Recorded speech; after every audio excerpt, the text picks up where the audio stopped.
What's your take on his job performance so far? Are you supportive of the way he's handling the office? Why do you care?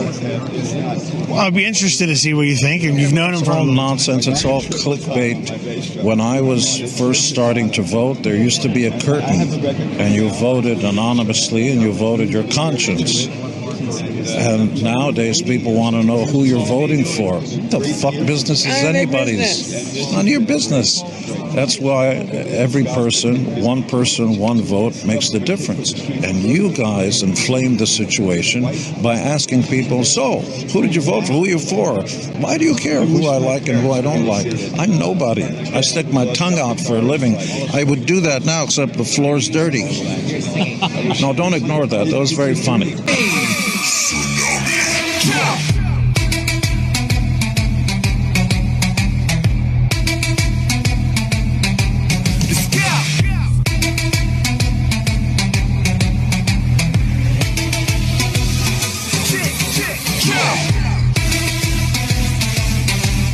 On behalf of the team, we have a replica hat that we wore at the opening ceremonies in Lake Placid. We'd like you to have that. And more importantly, I don't think words can explain how proud we are for what you've done for our team. Thank you. Thank you very much. Let's see, what do I do with that strap? There you go. Now we can take a picture. You gotta take a picture.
There really does seem to be a biblical type of war going on in this world of ours. In all the years I have researched, all the questions, all the rabbit holes, they all seem to lead back to one thing: God. And it really does seem like there is a war for our souls happening all around us. Most of us too oblivious to notice, thinking it's nothing but art. But why does all of Hollywood, all of the music industry, suddenly seem so obsessed with this demonic display? Zac Brown, this does not match his music style at all.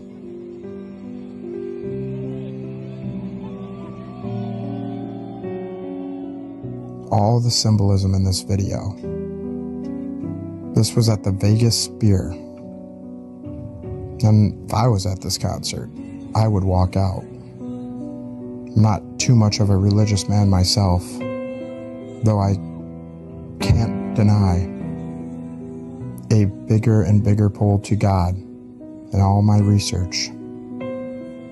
There is good and evil out there, and they are fighting for our souls. Powers that be like to put it right in your face. These odd, creepy portals then leads into a red door with a burning red cross. This is definitely not the Zac Brown that you grew up with. President Trump has blown the lid off of the refugee industrial complex. And the way this works is exactly the way that you said.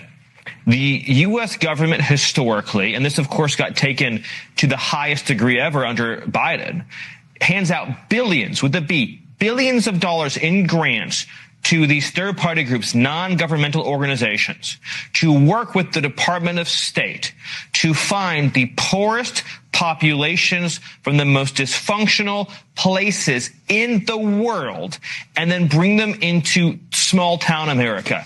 They typically look for areas in rural communities, rural places, or more traditional Midwestern towns that they can completely transform. So they send them to small towns in Ohio, to small towns in Maine, and of course we've seen their central project has been in Minneapolis and St. Paul in the Twin Cities in Minnesota. And so these nonprofits get massively rich. They rake in a fortune. They become some of the wealthiest nonprofits the world has ever seen. And their job is to fly the refugees here, to help them become citizens, and to ensure that they are enrolled in every welfare benefit program imaginable. The gravy train. All of it at the expense of the American people. Exactly. It is heinous, it is shameful, and I'm proud of the fact, which we don't say enough, President Trump has stopped all refugee resettlement into the country. The only refugee resettlement that is happening are the Afrikaners being persecuted in South Africa.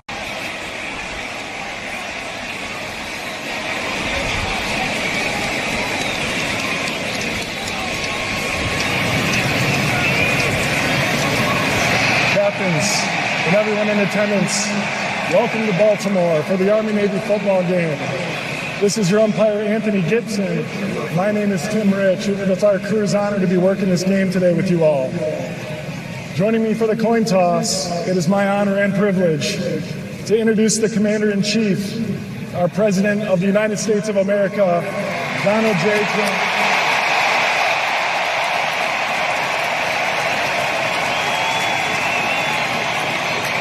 Mr. President, thank you for your leadership and your continued support of our service members and our veterans. It's an honor to have you here today. Thank you very much. To the men and women who wear the uniform, to all of our veterans and their family members, thank you for your service. Thank you for protecting this great country. And thank you for protecting the freedoms that we enjoy each and every day. To the cadets, the midshipmen, and everyone watching around the world, this is the 126th plane of America's game. The coin today we will be tossing features the Army-Navy logo, which will be a head. The battle monument, which is a tail. Army, what is your call? Tails. Tails has been called. Mr. President, would you do the honor?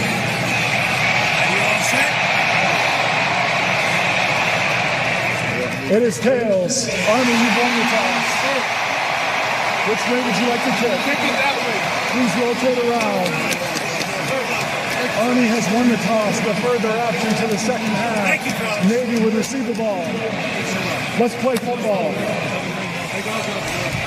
Navy will have the football first. Things are coming to an end. So looking at likely because of the AI, it's going in faster and faster and faster that the Golden Dome working with Palantir and working with Colossus, which is under Redstone Arsenal. They're actually using plasma weapons to clean out the rest of the dumps. Those computers are opening up wormholes and just blitzing they can analyze what's in there, and if there's nothing but bad things in there, they just wipe it out with a plasma weapon. So now the earthquakes you're seeing are not tactical nukes, they're plasma explosions. So it's kind of like a mini surface of the sun briefly. So what you have left is rebuild your infrastructure in there because you got a big huge cave with glass lining, it's like, and no radiation or anything else. So it's just the technologies and things are going so fast, and they're already building. I think it's already built. Is underneath the Bering Sea, Elon, a tunnel system, American Russian bridge, and they're going to have a American town in Russia and a Russian town in Alaska, and then there's tunnels going that are clean that are going to be available for people all over the world where the maglevs, and they're going to be able to get to anywhere on Earth within 1 hour. So the nation's biggest retailer embracing the Maha movement, Walmart, currently working on making its store brand food free of food dyes and 30 other ingredients.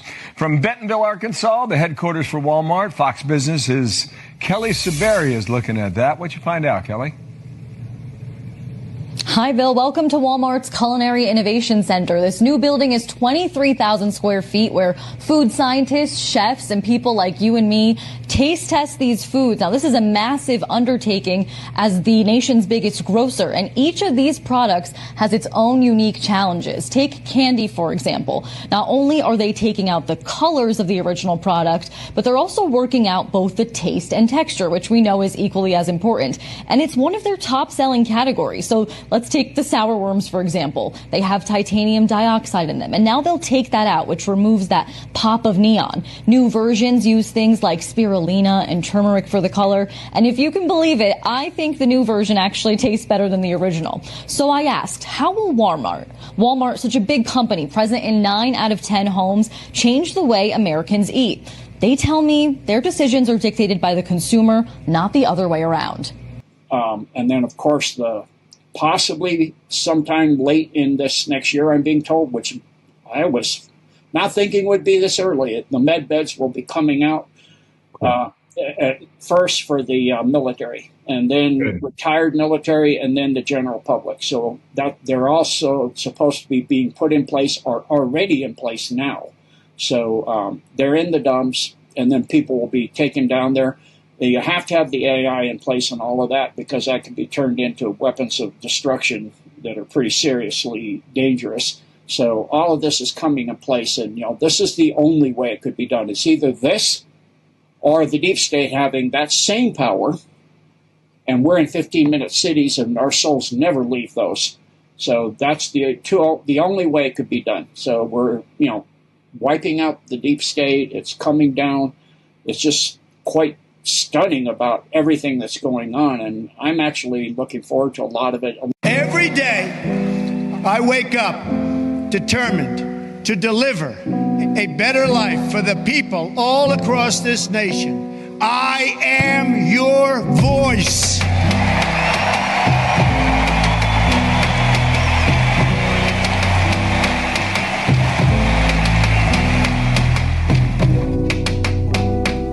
So the Somali pirate fraud in Minnesota is now topping $10 billion with a fucking B, yo. And it's way the fuck up there. The Somalis been running fraud on pretty much everything under the sun.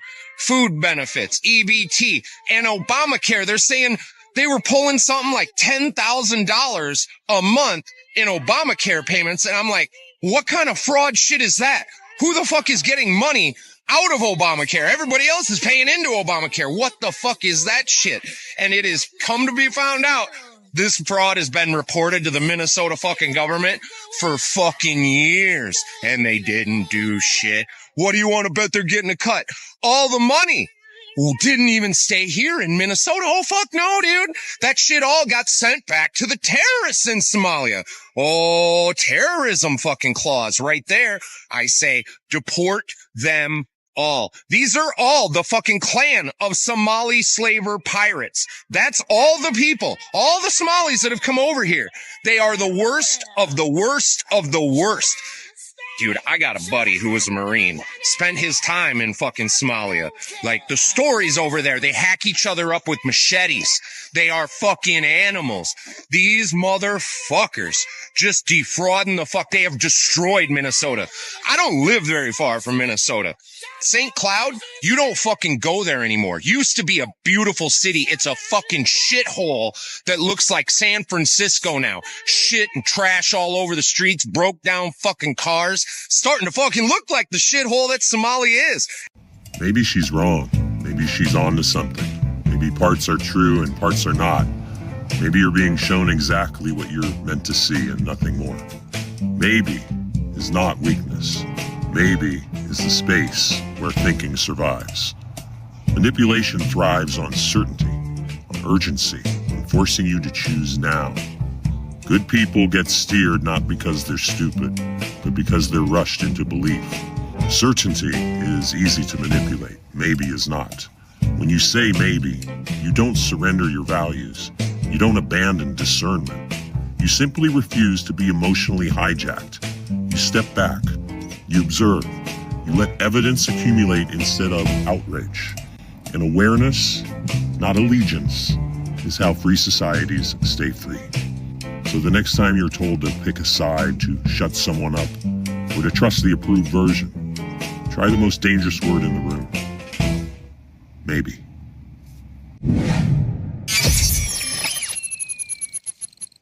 Worse than that, you end up with what our founding fathers feared the most, which is that you have foreign immigrants who become advocates, not for this country, but the country that they left.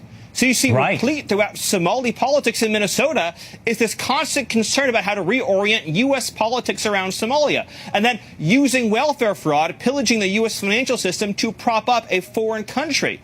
So in this case, the U.S. becomes an object not of patriotism, but of plunder. So in the Biden administration, I inherited the worst inflation in the history of our country, or 48 years. And prices were very, very high. I brought the prices down. We had yesterday 3 states where oil was at $1.99 a gallon. How about that? And you know, with these guys, it was $4, $4.50. In California, it was like $7 because that's a badly run state. But the price for oil and gas and everything else, the price of gasoline was $4.50, $5. And we just hit $1 and we broke $2. I was looking forward to that. Couple of states, 3 states. And I will say that when that happens, oil and gas and energy is so big, it's so big a category, you don't even know what number 2 is. There is no number 2. And when you have the prices coming down for energy like that, you've killed inflation and you're lowering prices. So I inherited very simply the highest prices in history, and I'm bringing them down really fast, led by energy. And when energy comes down, everything else comes down. But I've only been here a short while, and we gave them a beautiful, beautiful thing, and they destroyed it. They would have destroyed our country had they been allowed to stay. If we didn't win this election, if we had Kamala, who's the same as Joe, low IQ people, but if we had Kamala, as you would have a country that would be right now in ruins. I believe that 100%. Things would be in a state like nobody's ever seen before, worse than anything you've ever imagined, worse than 1929, in my opinion. Instead, we have the hottest country in the world, and we're going to keep it that way. But just to finish, we inherited high prices. We're bringing them down very rapidly, and we're bringing them down to very, very good levels. They'll soon be down at very good levels. So now we learn from the Bible why your map is upside down. Hello out there. In this video, I will be showing you that the East and West that we know of today is different from the East and West in the Bible. Now, this is the first incident in the book of Enoch where I almost gave up on trying to figure it out. I actually put this down because I could not understand it, but the Most High has encouraged me to pick it back up, and He gave me the understanding by opening up a candle of understanding in my heart. And now I will be sharing this with you, and it's coming from the book of Enoch. It says, and at the ends of the earth, I saw 12 portals open to all the quarters of the heavens. These are the 4 right here. 1 quarter, 2 quarter, 3 quarter, 4 quarter. These are the 4 quarters of the earth. All right. And it said 3 of them are open on the face, which is the east. All right. This is the face. This is as saith this is a head. This is the dome, and it's looking at you. So this is the face. So, and this is the back of the head. This is the ear on this side. This is the ear on that side. Let's just use that as an example. So we have the east. This is the face. All right. It says 3 of them are open on the face. That's the east of the heavens, and 3 are in the west. All right. 3 in the west, and 3 on the right, which is the south. See, we have 3 on the right. All right. Of heaven, and 3 on the left, which is the north. That's the left. That's the north. Now already, when we look at this map or this chart, we see something strange going on here. So So if we turn it like this, and we have the east on this side, which we normally look at, and we have the west on this side. Notice that the south is up and the north is down. Therefore, the east and the west is correct through here, but the north and the south is incorrect according to the way we think.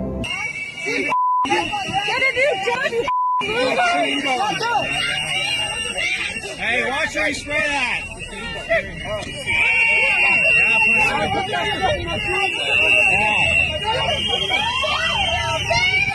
He's a German immigrant.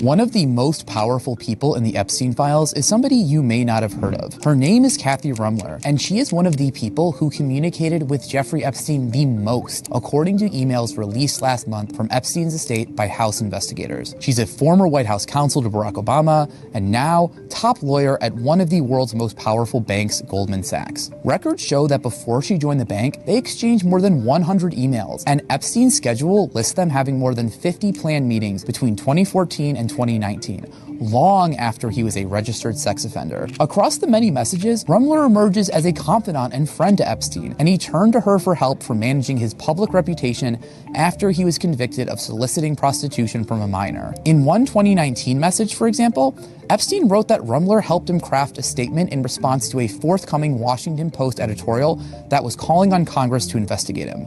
He referred to it as the Ruemmler Proposal.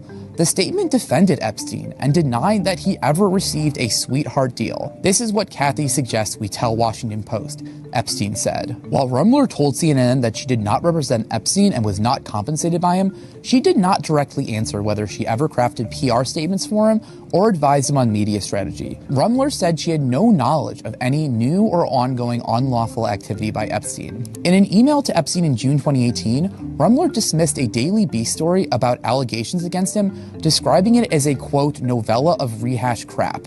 Now, Ruemmler told CNN she was referring to the article, not the allegations against Epstein, and said, "I have deep sympathy for anyone victimized by Epstein, and as I have said many times, I regret ever knowing him." But at the time, Ruemmler's correspondence with Epstein often appeared to go beyond professional matters. They gossiped about current events, arranged celebrity lunches and dinners. Epstein even appears to have coordinated some of her personal beauty appointments. In her statement to CNN, Ruemmler referred to Epstein as a business referral source and said she knew him in a, quote, professional capacity when she worked in private practice. Ruemmler told CNN, "I did not travel with him, go out to dinner with him, or spend time with him one-on-one, except in a professional setting. As has been well established, Epstein's calendars and schedules often do not reflect reality." What's so interesting about Ruemmler is that unlike other Epstein associates like Larry Summers or Prince Andrew, who have paid a steep price for their association with Epstein, Ruemmler has managed to fly under the radar. She remains at Goldman Sachs, which so far has chosen to stand by her. Thank you, Mr. President. There were new Epstein photos released today showing you and also Bill Clinton, Steve Bannon. What were your reaction to those new photos that were released? Well, I haven't seen it, but I mean, everybody knew this man. He was all over Palm Beach. He has photos with everybody. I mean, almost there are hundreds and hundreds of people that have photos with him. So that's no big deal. I know nothing about it. What role do you want to personally play in the decision by the Fed on interest rates? Well, Microsoft, who have provided their services and access to data, Palestinian data, that has allowed Israel to set up systems to mass target and mass kill Palestinians. I mean, there is an application called Where is Daddy that allows the army to randomly track people and reach them when they are with their families so as to inflict the most harm. How brutal is it? And I agree with you. This is something that people must understand, because this is the end of humanity, the end of the civilization that we have pretended to belong to until now. Israel has the most sophisticated military army in the region, and Israel is knowing exactly what is doing and has been knowing this for 2 years. And this is why there are also so many soldiers now breaking down. The level of suicides is increasing among young Israelis who have served in the army, and of course so, because they are just older than teenagers, and they've been turned by indoctrination into the willful executioners of a genocide. This is why I'm saying we must intervene. People who love Israel must intervene to save what remains of Israel. The biggest harm is being done by those outside of Israel who keep on defending this regime that not only has imposed a military dictatorship for decades on the Palestinians in the West Bank and East Jerusalem, and until 2005 in Gaza, but also on the Israelis who are part of the system. You cannot brutalize the other without losing your humanity in the process. That's exactly right. So just, I want you to clarify something. I think I heard you say that there is some kind of app maybe made by an American company called Where's Daddy that allows the Israeli government to murder men in front of their children. Did I dream that, or did you say that? No, I said basically Israel has developed, it's not an app, it's a system. Israel has developed this system, automatized system to decide the targets through a computing system, and the data has been provided.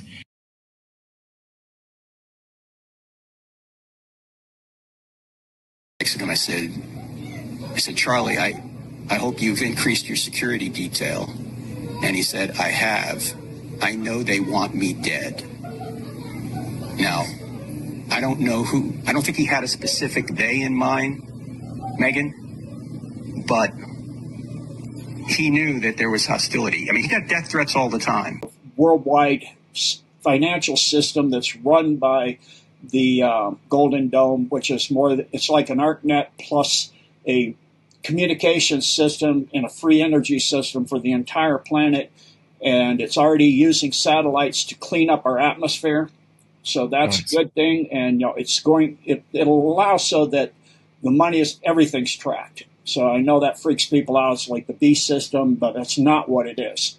And then looking at spheres of influence and Canada becoming part of U.S. and Greenland and South America as like a federation of states, kind of like on the Russian model, the federated states or, countries that come in as like the U.S. as a constitutional republic. So like that. And then the Middle East will be that with the Saudis. And then Asia will be that once the CCP is gone from China. It'll break up probably in 10 pieces at first, and then it'll come back together under a constitutional republic form. And then much of the Middle East, the East, Indonesia and all of that will go under that. So it's, and there'll be returning and getting so much wealth will be returned to the human race all over the world, that all of the Muslims and all of this from all these countries want to go back to their countries because they're going to be given thousands of dollars. And even in the U.S., people become so wealthy, you can work or not if you want.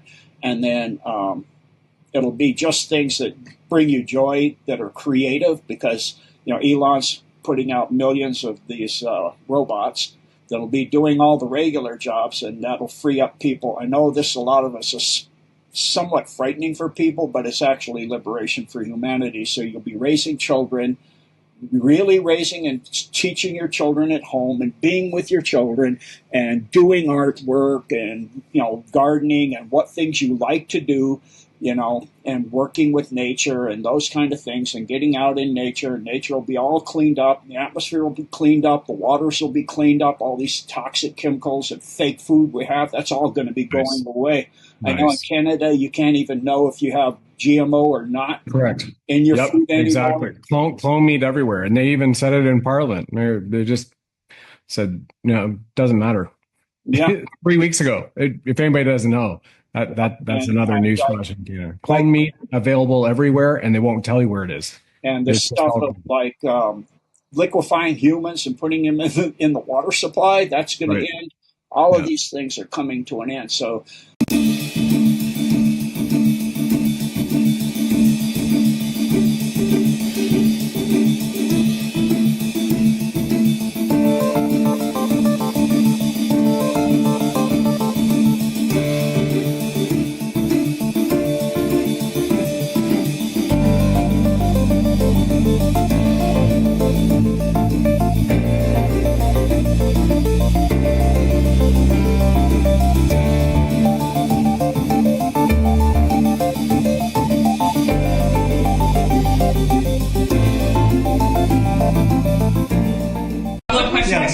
Fraud that you've been pointing out, talking about in Minnesota specifically. There have been some reports resurfacing and circulating, even by your own administration, alleging Ilhan Omar's marriage to her brother. And this would be a fraudulent situation. If there, in fact, is found to be fraud in a situation like that, would you like to see her denaturalized, or others who have similarly committed? Well, I think she's very bad for our country. All she does is complain, complain, complain.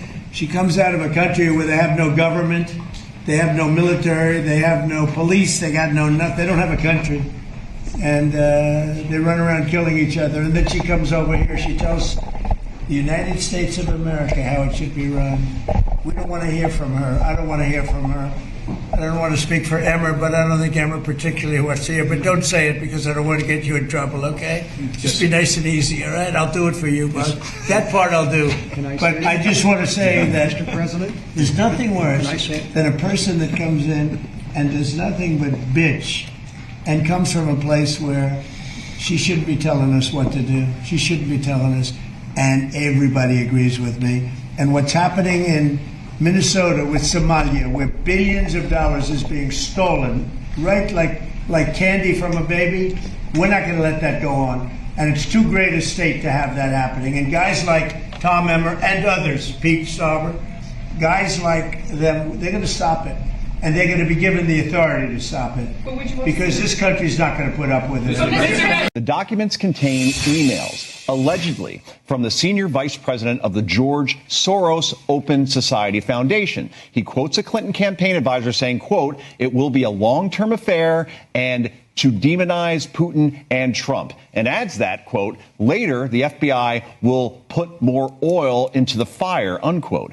Other emails reveal Hillary Clinton approved the idea of tying Trump and Russia to election interference. And that was a scheme hoping the allegations would distract people from her own email scandal. These documents provide clear evidence that Hillary Clinton's campaign was behind the Russia hoax and that the FBI knew what the Clinton team was up to, acknowledging that the info they were receiving about the Trump campaign may have come from the Clinton camp. Despite this, the Obama intel community forged ahead with their 2017 assessment, concluding that Russia aspired to help Trump win the election.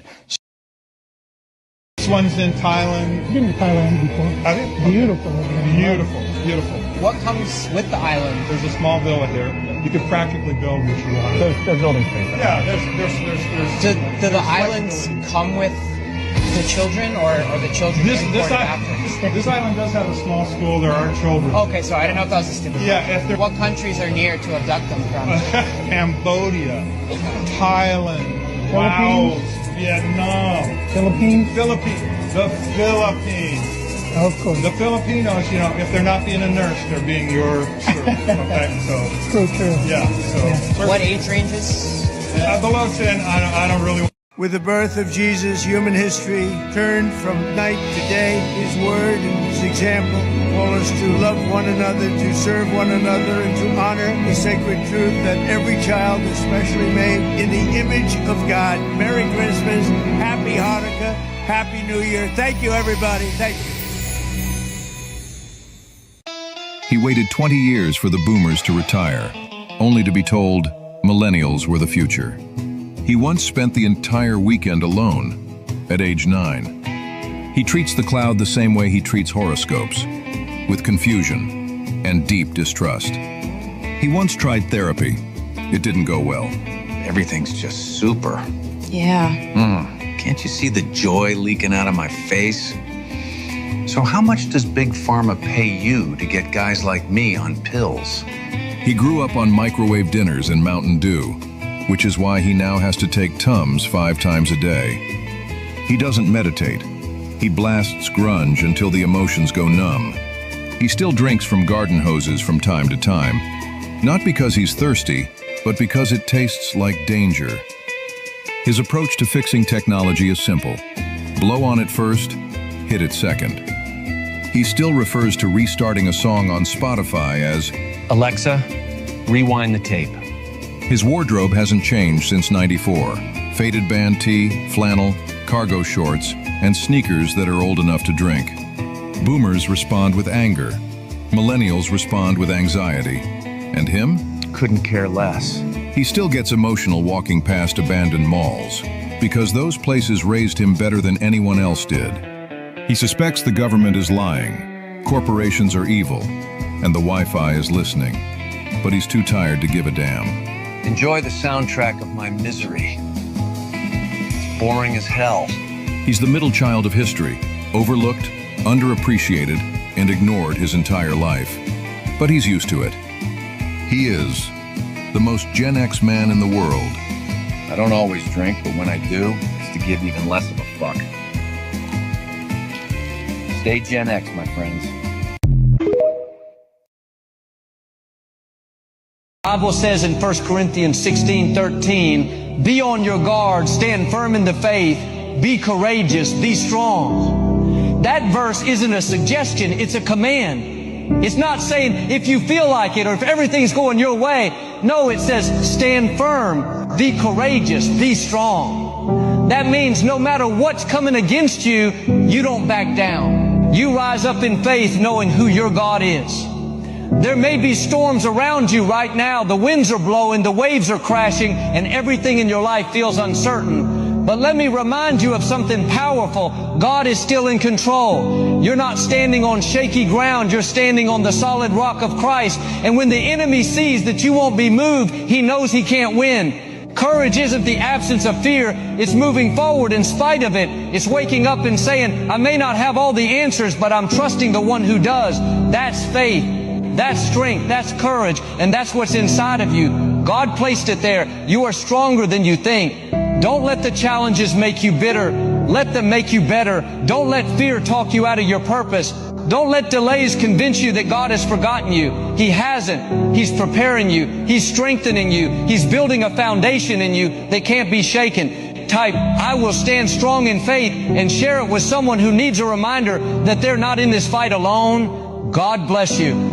President Obama, absolutely cold, Tulsi Gabbard. What they did to this country in 2016, starting in 2016, but going up all the way going up to 2020 in the election. They tried to rig the election, and they got caught. And there should be very severe consequences for that.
But that's the way I like it, baby. I don't want to live forever. And don't forget the Joker.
Welcome, Patriots, to Patriot News Broadcasting.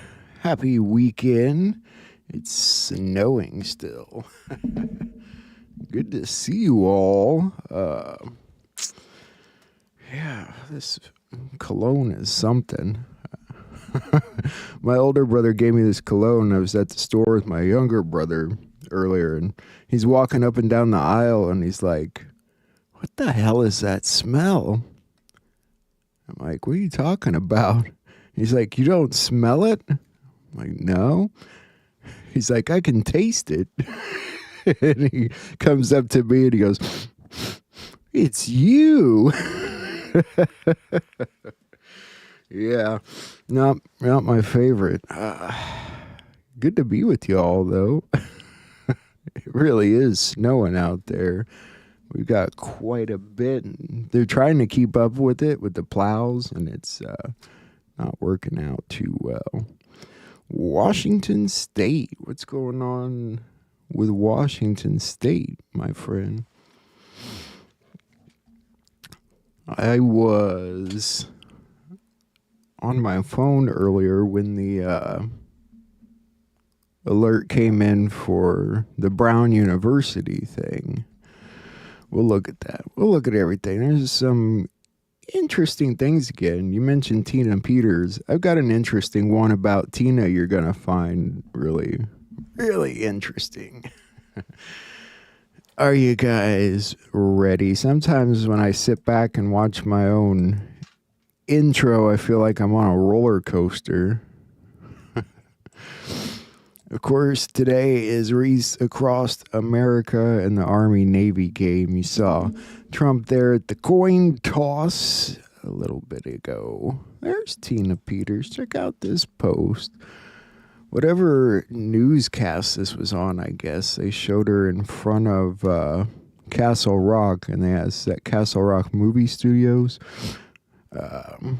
Is she part of the central casting operation? Coincidence? You decide for yourselves. I seen that a little bit ago, and I thought I'd share it with you. It's kind of interesting. Wish I knew what channel it was from. I'd go pull the clip. But either way, I thought that from the beginning. Oh, don't get me started, Beanie. I saw Mike Gill's video earlier. And you know, I pay close attention to things. The first post he shared, he claimed was a post from General Flynn and Elon Musk saying MK Ultra forever. And it takes all of about 5 seconds worth of looking to figure out that that's just a fake post completely. And then the one about Tina Peters contacting him, the message was all misspelled and stuff. It was nothing like you would see from Tina, but it was a lot like the writing you would see from Mike Gill himself, which makes you wonder if he's just totally making shit up now. Anyway, moving past that fiasco. Is this where I'm at? Did I get lost? No, that's where I'm at. Kirill Dmitriev. Remember my September post about Russia, America, China, and India working together from dark to light? What if China, Russia, and others are coordinating with POTUS to eliminate the New World Order? That's the old Q post. Pretty important person there in Russia to be putting out posts like this, but it's pretty awesome too. Bum, bum, bum, bum. The White House posted this, how the illegals stole health care. Timestamp 8:32. Demonstration was made today in front of the White House. It showed they can control innocence. It was a direct threat. This is not a game. The mainstream media is creating emotional conflict. This destabilizes certain minds to become susceptible to outside control. What you see is 2%. The war is real. These people are sick. Watch the news this week. We try and keep an eye on it every week, don't we? For what it's worth. For what it's worth. That goes without saying. Moving forward. What do we got? This one from Dan Scavino, timestamp 1201. Trap card played, nice work. Trump card coming. It's a good timestamp. It's kind of cut off on the side. Can't see it, but from Doc, it's an extended sting operation. America's been hijacked by a foreign entity. JFK knew. Just go back and listen. Yeah, it's starting to get pretty heavy, these conflicts between Candace Owens and Erica Kirk and Tucker Carlson and Israel. They're pretty heavy conversations, you gotta admit. President Trump says he's leaning towards choosing either former Fed Governor Kevin Warsh or White House Economic Advisor Kevin Hassett as the next Fed chair. So there's that from the Kobeisi letter. These posts I saw today, a couple of them, they're very interesting, and they're from, the people who shared them seem to know what's going on, so it makes me wonder, but obviously it's nothing I can just go and back up.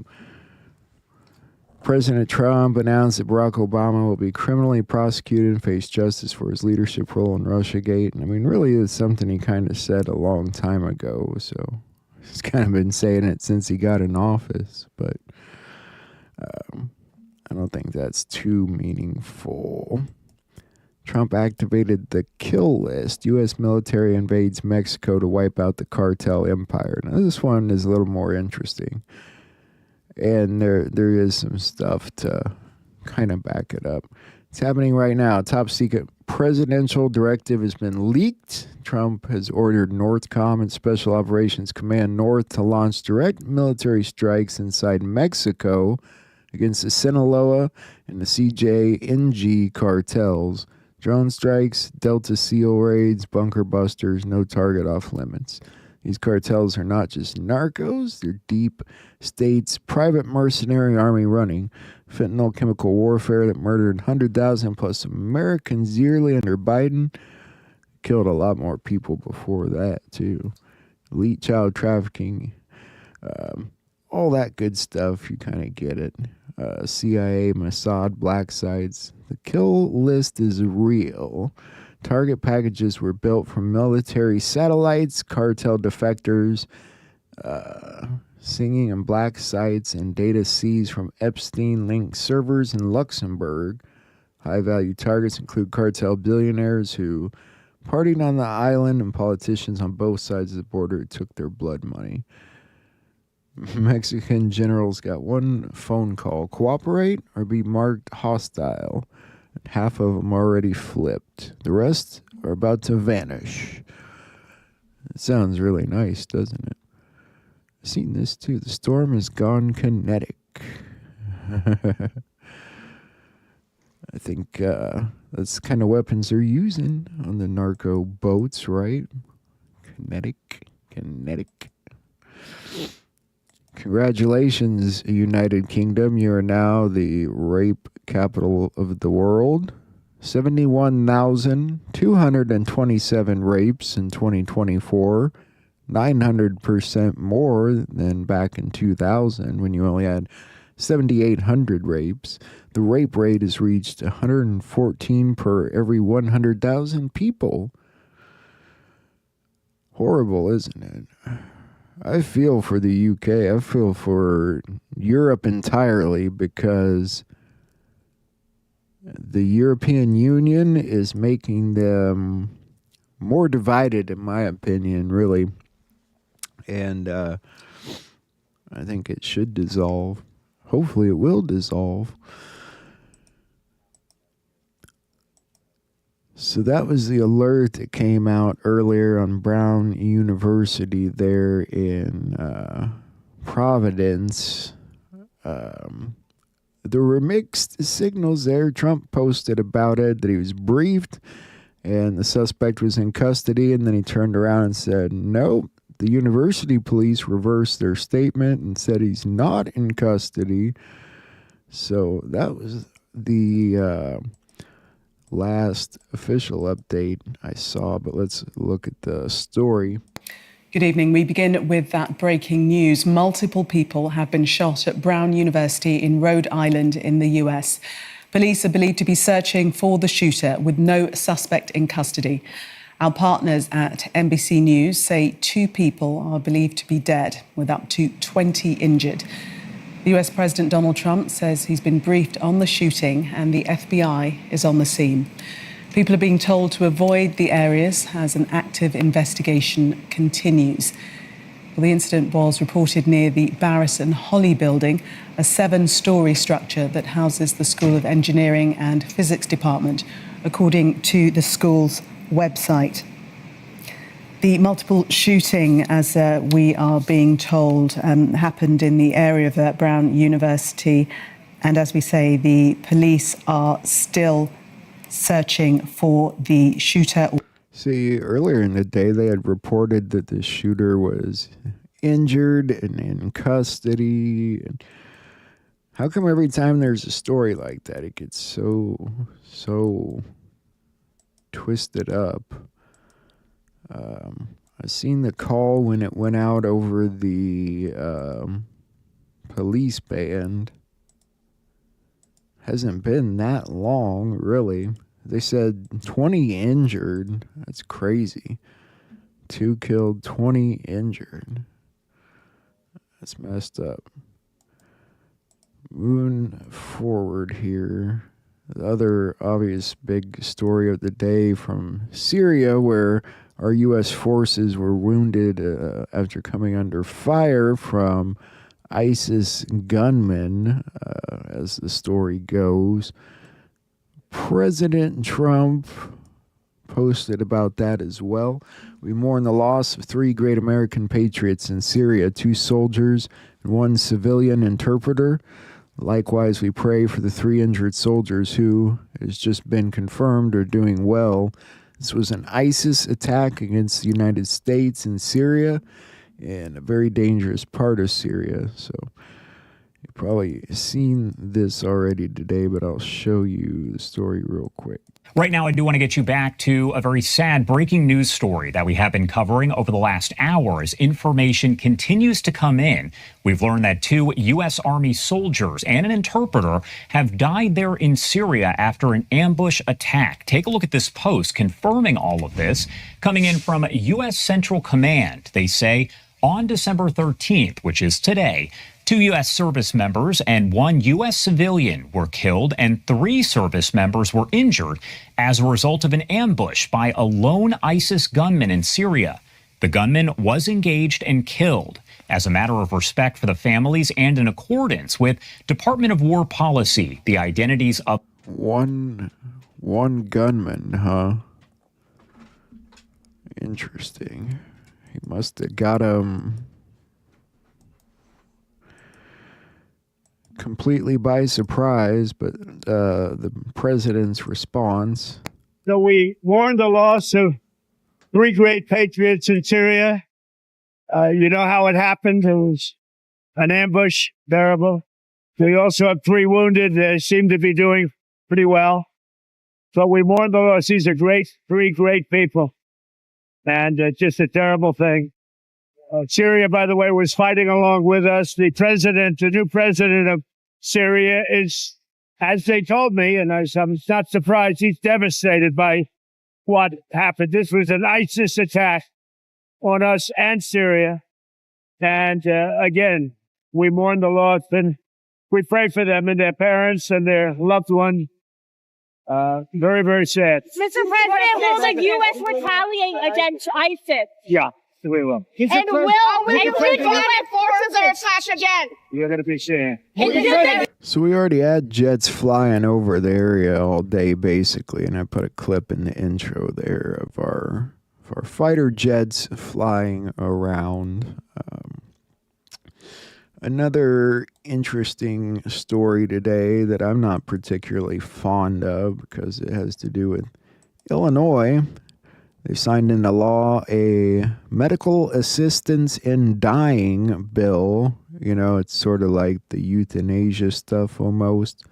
Some of you that might live in the Pacific Northwest might be a little more familiar with it. This is big news. Illinois is now the 13th state to allow medical aid for patients with terminal illnesses who want to end their own lives. Governor Pritzker signed the controversial measure into law this morning. Our Charlie Wojciechowski is here to tell us what it means for patients, and you also have reaction from both sides, Charlie. We do, Natalie, and what this really is an option for people who don't have many options left.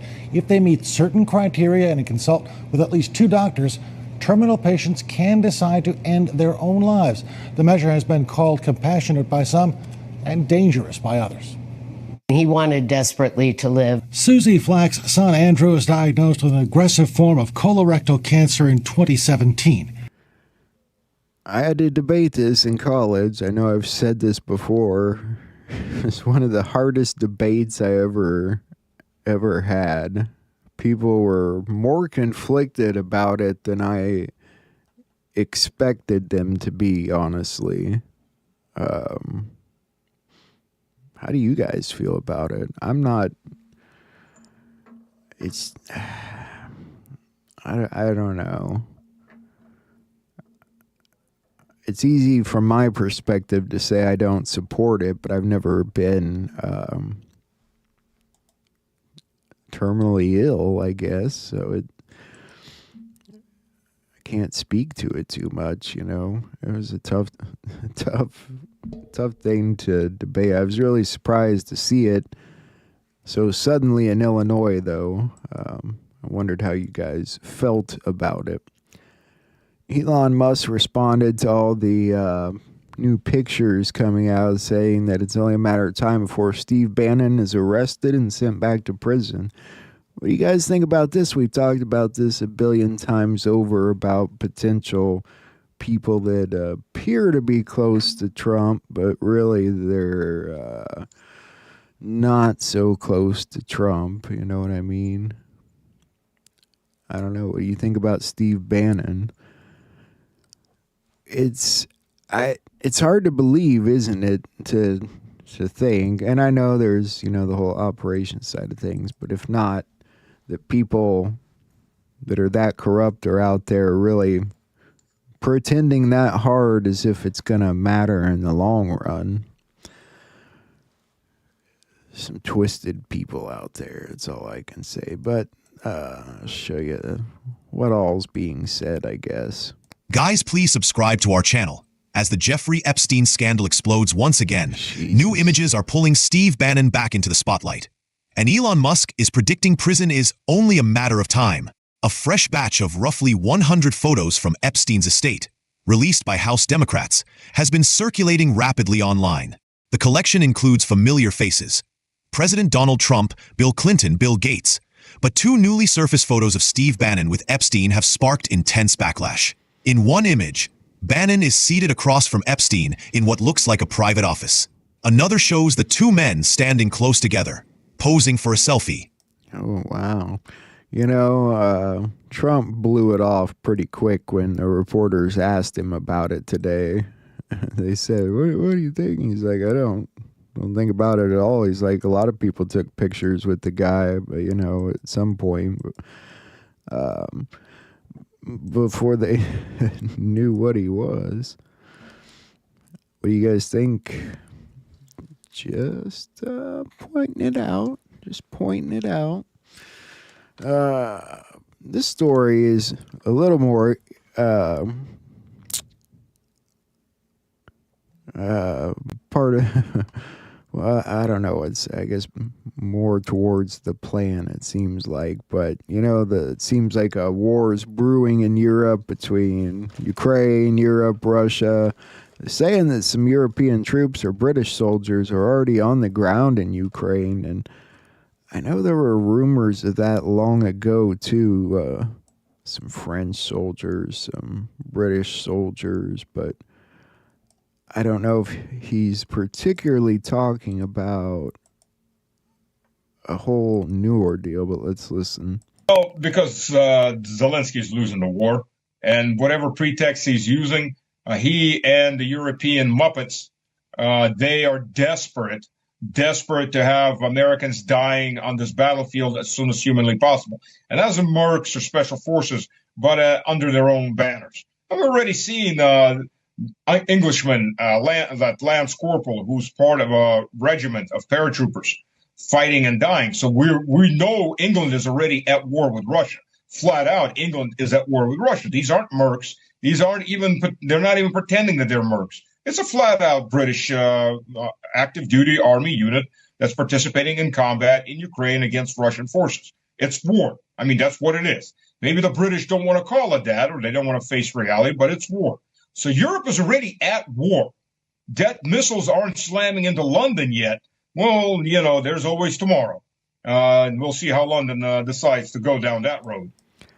They want a gigantic war, like a big, big war.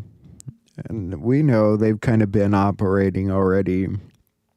And I'd say more than just Britain. I'd say France and definitely Germany are probably both deep into it. And even though we just gave them $400 million, they're going to try and give them Russia's frozen assets. And at what point do they try and turn it into a bigger issue? Pretty sure they've been faking a lot of incidents already, but when do they fake one that's big enough to try and kick off that chain reaction, kind of like we've seen on these different small countries, like I've been talking about. A soldier gets killed on the border and then all hell breaks loose and they have to kill 1,000 more to make it all even. These situations continue to get complicated. I hate even talking about it. Just like this one here with Erica Kirk going on TV more. obviously speaking against what Candace Owens is saying. And there's other people involved in between all this as well. Frank Turek and another one of the guy, Andrew Colvett, and I think there was a bodyguard. They've all been talking and stuff. And nothing really matches up very well. So let me start here. Do you think Charlie knew to some degree and had made the conscious choice that I may be taken out early? Not saying he knew that day, but that he had any inkling that this might come his way and that he intentionally chose to move forward with faith in God? It's interesting because I have unbelievable amounts of death threats. My kids have kidnapping threats, death threats. Our whole team has death threats. We knew that there was always going to be a threat, but Charlie and I we promised each other we would never live in fear. And he would say, if they're going to get me, they're going to get me. But he was not messaging people the day before saying, I'm going to be murdered. They're coming after me. Someone's going to kill me. He didn't say that. And I have his cell phone. Didn't say that. And so what I do know is that we believe in the power of prayer. And what I do know is that we believe in our sovereign God. And what I do know is that that night before, we did what we usually did before tours. So the whole point is she's saying that she has his phone and that all these conversations that Candace is claiming happened didn't happen like she's saying they're happening. And of course, Candace is saying, hold up, that's not necessarily correct. So was it Andrew Colvert who told you that you and Tucker Carlson were next? Yes. And so he was in the hospital, by the way. That was just a couple of hours after Charlie got shot. So that already even disputes the idea that it was a lone shooter and it was Tyler Robinson avenging, hey, okay, so who told you that? Who told you that? It had to have been a federal aid. It couldn't have just been like your friend. She's on a list like that. That's intel, right? That's not like you're here, you're getting updates from federal agents. He never explicitly said who it was, but he is the person who told me that. And he still hasn't revealed who told him that. No. Okay. So again, these are all logical, legitimate questions, and people act like it's crazy. I mean, they really are logical, legitimate questions that, unfortunately, we have to ask when we really should be more focused on the message that Charlie stood for from the beginning. I think that would be a proper way to remember him rather than all this. But I get it. There's something bigger going on, clearly, and I don't know. There was a big day today in Belarus when 123 prisoners, including activist Maria Kolesnikova, opposition leader Viktor Babariko, and Nobel winner Alice Bialatsky, in return for U.S. lifting sanctions. Just for you this hour, Belarus today freed over 120 political prisoners in return for the U.S. easing sanctions. They included Maria Kolesnikova, a prominent leader of street protests against Lukashenko in 2020, a human rights campaigner and Nobel Prize laureate, and Viktor Babarika, who had attempted to run against Lukashenko in the 2020 presidential election. While Bialatsky, the Nobel Prize laureate, and 8 other prisoners have gone to Lithuania, 114 of them fled to Ukraine. Here is the U.S. envoy to Belarus. Yeah, they were pretty happy about it. Freed prisoners, including Nobel Peace Prize winner Alice Bialiatski, were greeted at the U.S. Embassy in Lithuania's capital on Saturday.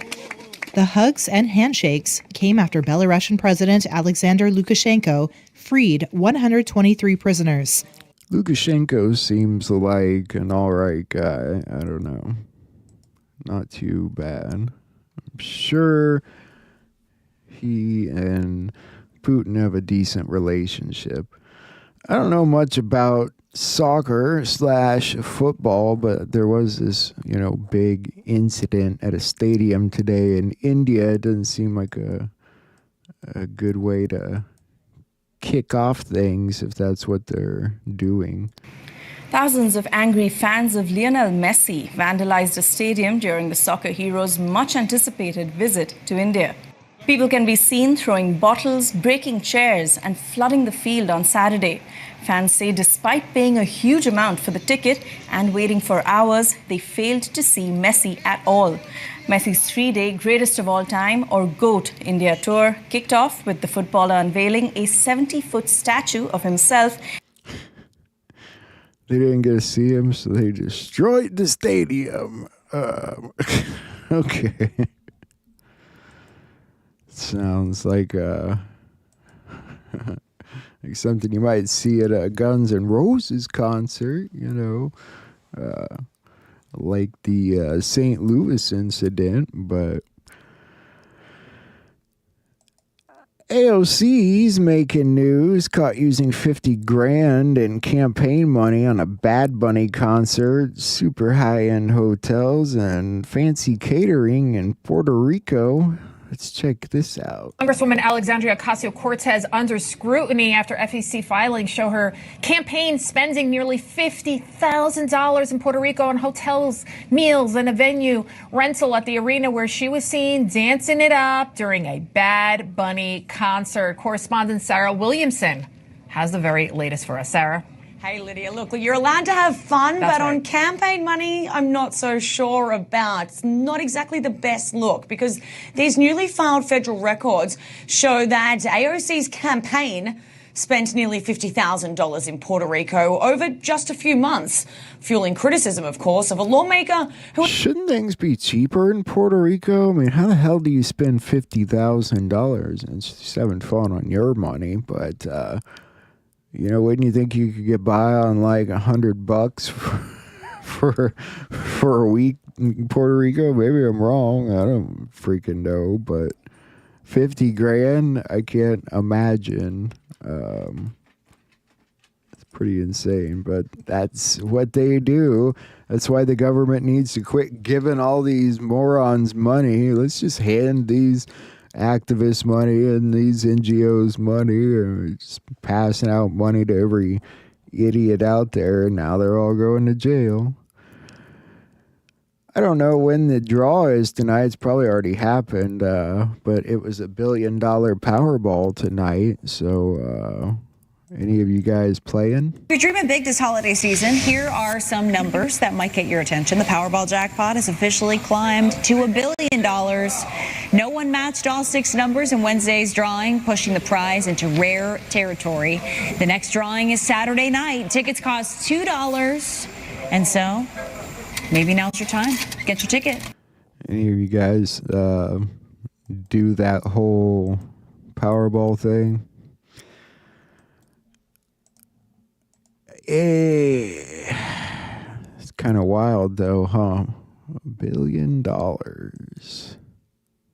What would you even do after you got what you got after the government took 60% or some shit like that? I think it is. They got to take their piece, of course. Johnson & Johnson's getting in trouble. They're handing over a piece, $40 million to be exact, and a talcum powder verdict. People have realized this stuff causes cancer, and I'm telling you, so many people used it. Women and on their babies, and it's I don't know, it's sick. The risk for cancer, the cancer risk in baby powder.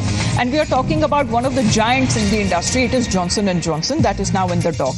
A U.S. jury has now asked Johnson & Johnson to pay $40 million as damages Now, this jury has now ordered Johnson & Johnson to pay $40 million to two women in the latest talcum trial, where the California jury has awarded $40 million to two women who said that Johnson & Johnson Open's new Tab baby powder was to blame for their ovarian cancer.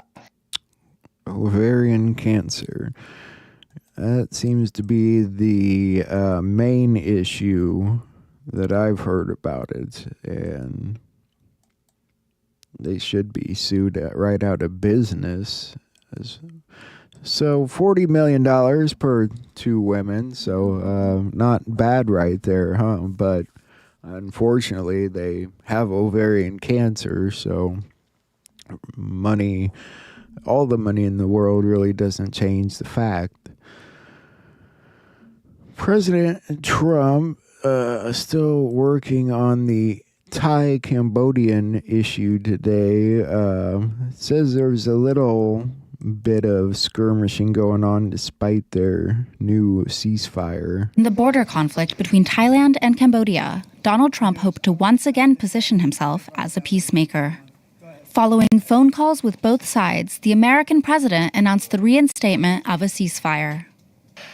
They have agreed to cease all shooting effective this evening. Both countries are ready for peace. But Thai authorities don't seem to have reached the same conclusion. The country's prime minister stated Saturday that strikes will continue. Thailand will continue to take military action until we believe that our territory and our people are no longer under threat. I want to be clear, our actions this morning have already spoken volumes. Cambodian authorities have reaffirmed their commitment to resolving the dispute peacefully. This conflict between Thailand and Cambodia dates back to colonial times. And the border between the two nations has been a source of tension for decades. This hostility culminated this year in open conflict. The intervention of the United States in July, alongside China and Malaysia, has led to a peace punctuated by a few skirmishes. Up until this week. Cambodia violated the agreement first. Those who violate the agreement must be held accountable, not the other way around. All right. Sorry, I was finding something there. So we'll see how that situation goes. Let's go ahead and take a look at our Q post real quick before we move on, because I think that's all our news today.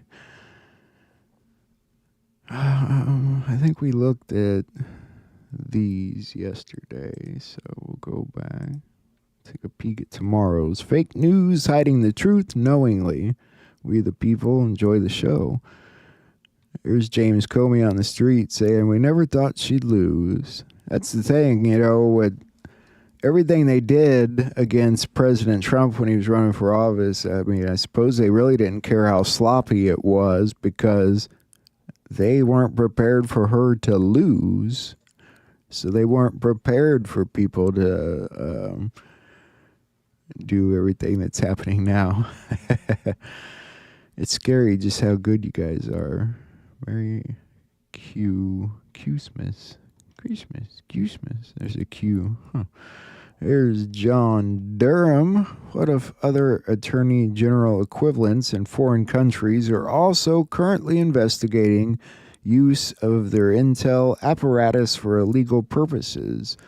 Was the chain of command followed? Huber, Department of Justice planes, CF, so the Clinton Foundation, Q.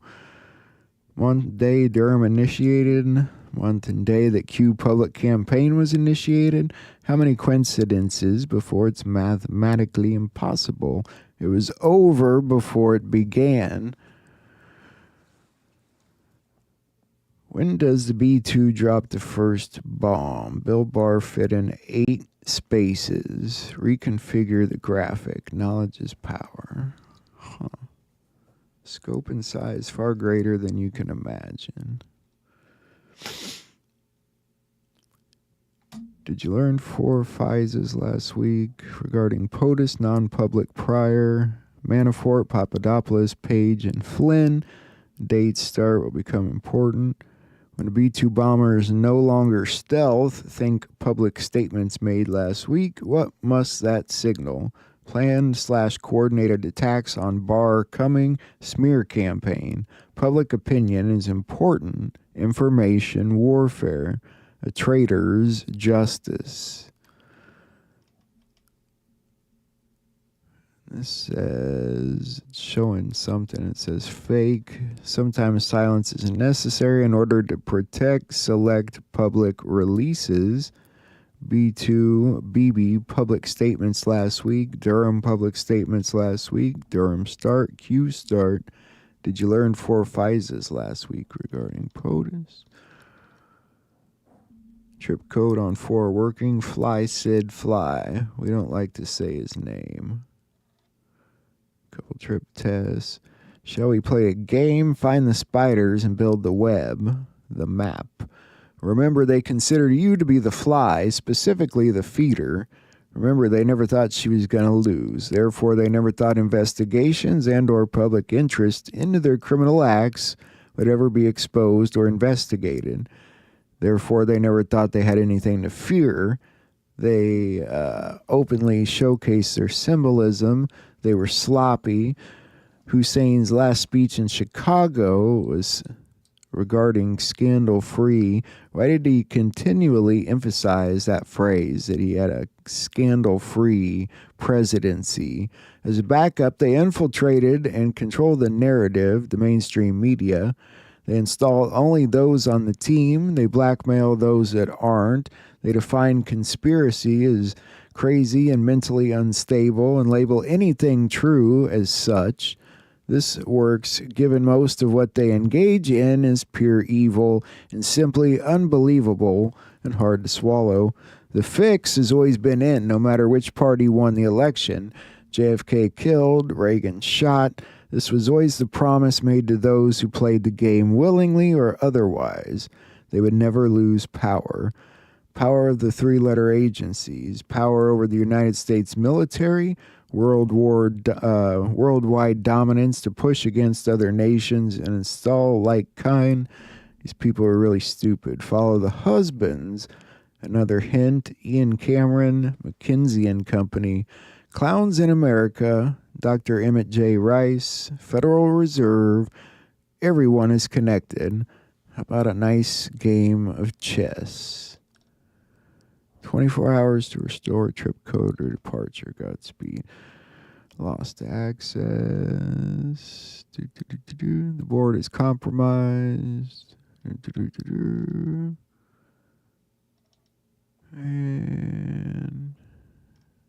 comes back. Image at top. Boy or girl. Enhance. What else do you see? Archive. Watchers will now erase from the web. Saw this in a last thread. Focus on papers on the table. Graphic at top. They all belong to the same sick cult. It's Anderson Cooper, of course. We know all the stories about him, don't we? Messed up. All right. So that's where we're at with that. I found another new channel that I've never seen before. I don't think we've ever seen on here that Juan was on, talking about some really interesting stuff again. I hope you guys checked out the Space Shot interview he did. I think he was on Nino again. I didn't see that one. Any of you guys see that one? So, that's mainly what we're looking at tonight, and probably more of our Bloodline series. Let me see. Got this one.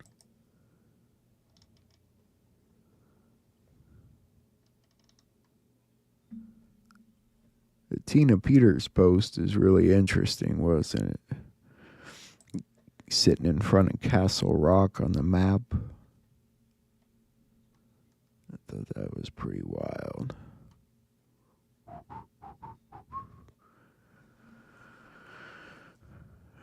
All right.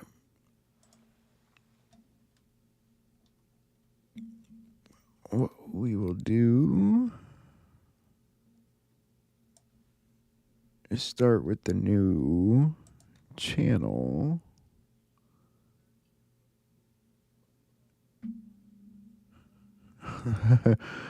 Look at there's an article up right now. Teen high on THC kills 6 people. Well, that's coincidental timing.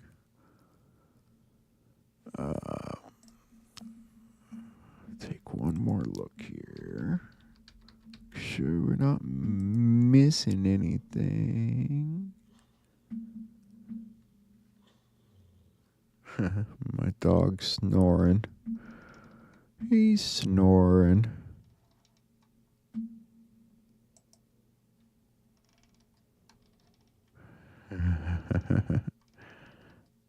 It's funny.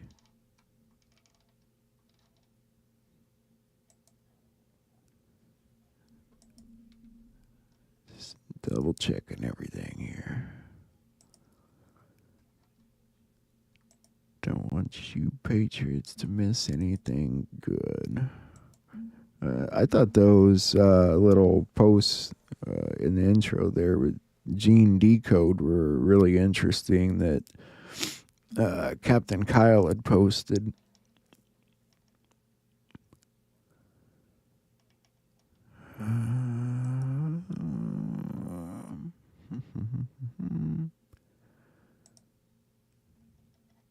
All right. Got all that done. They're all wand out. Yeah. All right. I understand. It's really the only thing on tonight, aside from our Bloodline series, but it's interesting and just read between the lines, like I always tell you. You know, he's always teaching you interesting things. That's right. You guys are funny. I love you, Patriots. Some good people.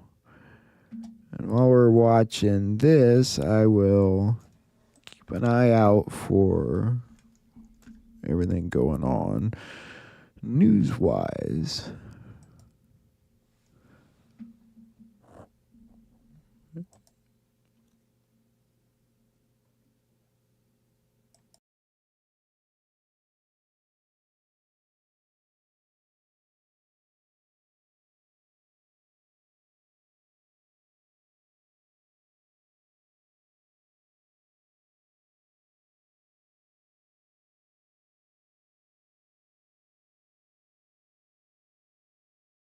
Joining us. Just want to catch up on what's been happening there. There we There's go. heaps of stuff I can't even keep up. But one of the main things I'd like to talk about or start with, just for the audience, is just to give an update on Tina Peters, if we can. Well, for people that may not know, she's a person that was a county clerk in Mesa, Colorado, which is a state kind of the western central United States.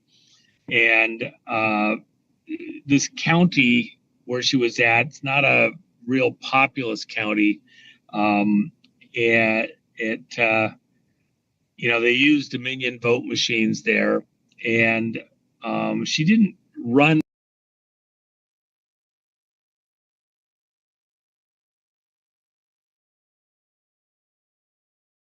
with the elections. She ran for office because the lines were so long at the in order to renew your driver's license that it just annoyed her one day. They had 3-4 hour lines just to get your driver's license, and it just didn't make sense with the small population, everything, and as big as the office was, and plus this county was a little bit large and spread out. Well, you would have to drive for several hours to get to the city there where she was at in I can't remember the town, but the town where the county seat is.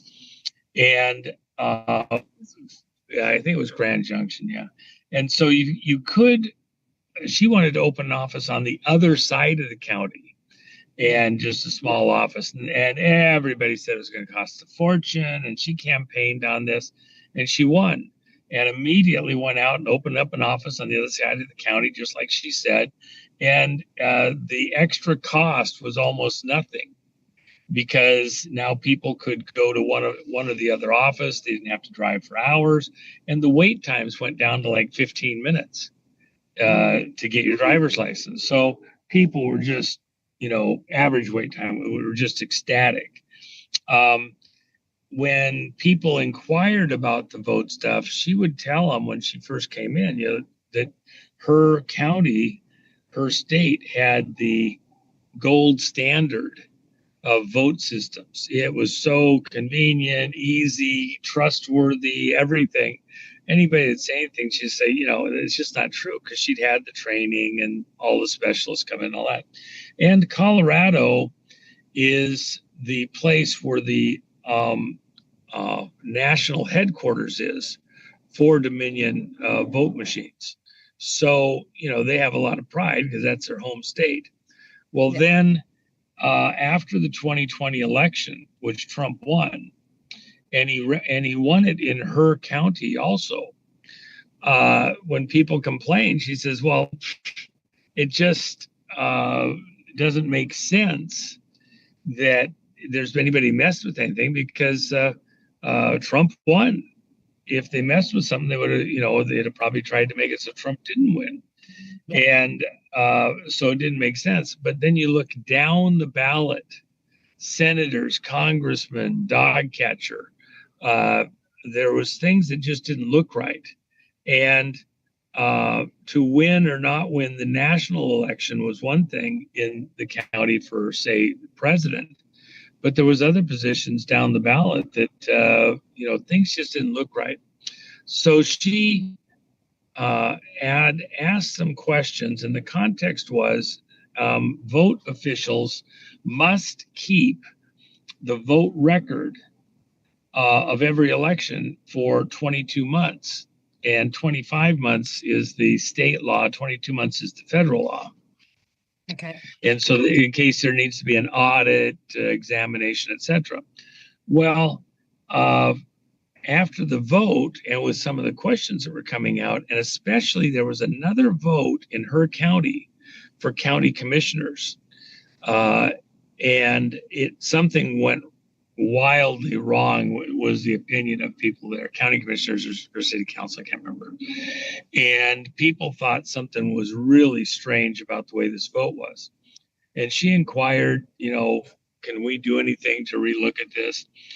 And then the word came down from the state, what the position's called Secretary of State. And the Secretary of State that runs statewide election stuff said that Dominion was going to come out and do what was called a trusted build, and essentially rebuild their vote machines at the offices all around the state. And Tina said, well, but by federal law and state law, I have to protect and preserve my vote record, my vote information for almost 2 years. So I'm hesitant to let anybody touch my vote machines where I could have some kind of a crisis. They make a mistake and it damages it. That's my record. So she says, can we have somebody make a copy, just like you would make a copy of your computer, okay? just in case anything goes wrong, you can reboot it up, reload the information, have a snapshot of what your computer has in it at that moment that you do a downloaded copy. And the state said no, and we're not going to help you. Well, her job description allows her to do just that. So she had somebody come out, make a copy of the record inside of her machine. In fact, some of the stuff that was used to do that download originated with me personally. And so they made that forensic copy. And then Dominion came out and they went through the computer, the vote machine, and did all sorts of stuff. After they were done with this trusted build, which wasn't 5 minutes, they're supposed to just change batteries, make sure everything, boots up right and walk away. They're not supposed to actually change anything. So they made an after copy of what the machine looked after they're done. They found out that Dominion deleted 29,000 files. Wow. They also altered other stuff inside of the machine.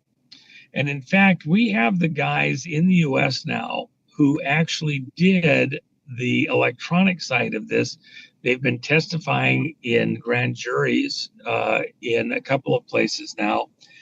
And what happened is that this copy that Tina got became the Rosetta Stone, where we could listen to what these guys were telling us they did, and we could go into the Dominion machine record before and after that Tina got, and we could see the before and after. Yeah. And so it was very cool. And by the way, in this sunset, and you can't really see it, it's too small. Like your Zoom system's not letting me zoom in on it. Sometimes they do, sometimes they don't. But off to the left of the picture over here, there's a cruise ship, and it's just sailing off into the sun. It just left Beautiful. down Dakotas. Yeah, it's very, very cool. So anyway, Tina made this copy. Well, it's very embarrassing to everybody within the Dominion, the state, and everything else about what's going on. So they have they tried to target Tina and went after her for various reasons. Eventually got this criminal conviction. It's very arguable that this was a valid, legitimate prosecution. And we've been fighting that ever since. What exactly has she been charged with? Well, the person that came in and made the copy, they said he was using somebody else's ID, which he was, but that it was some kind of criminal impersonation, which it wasn't.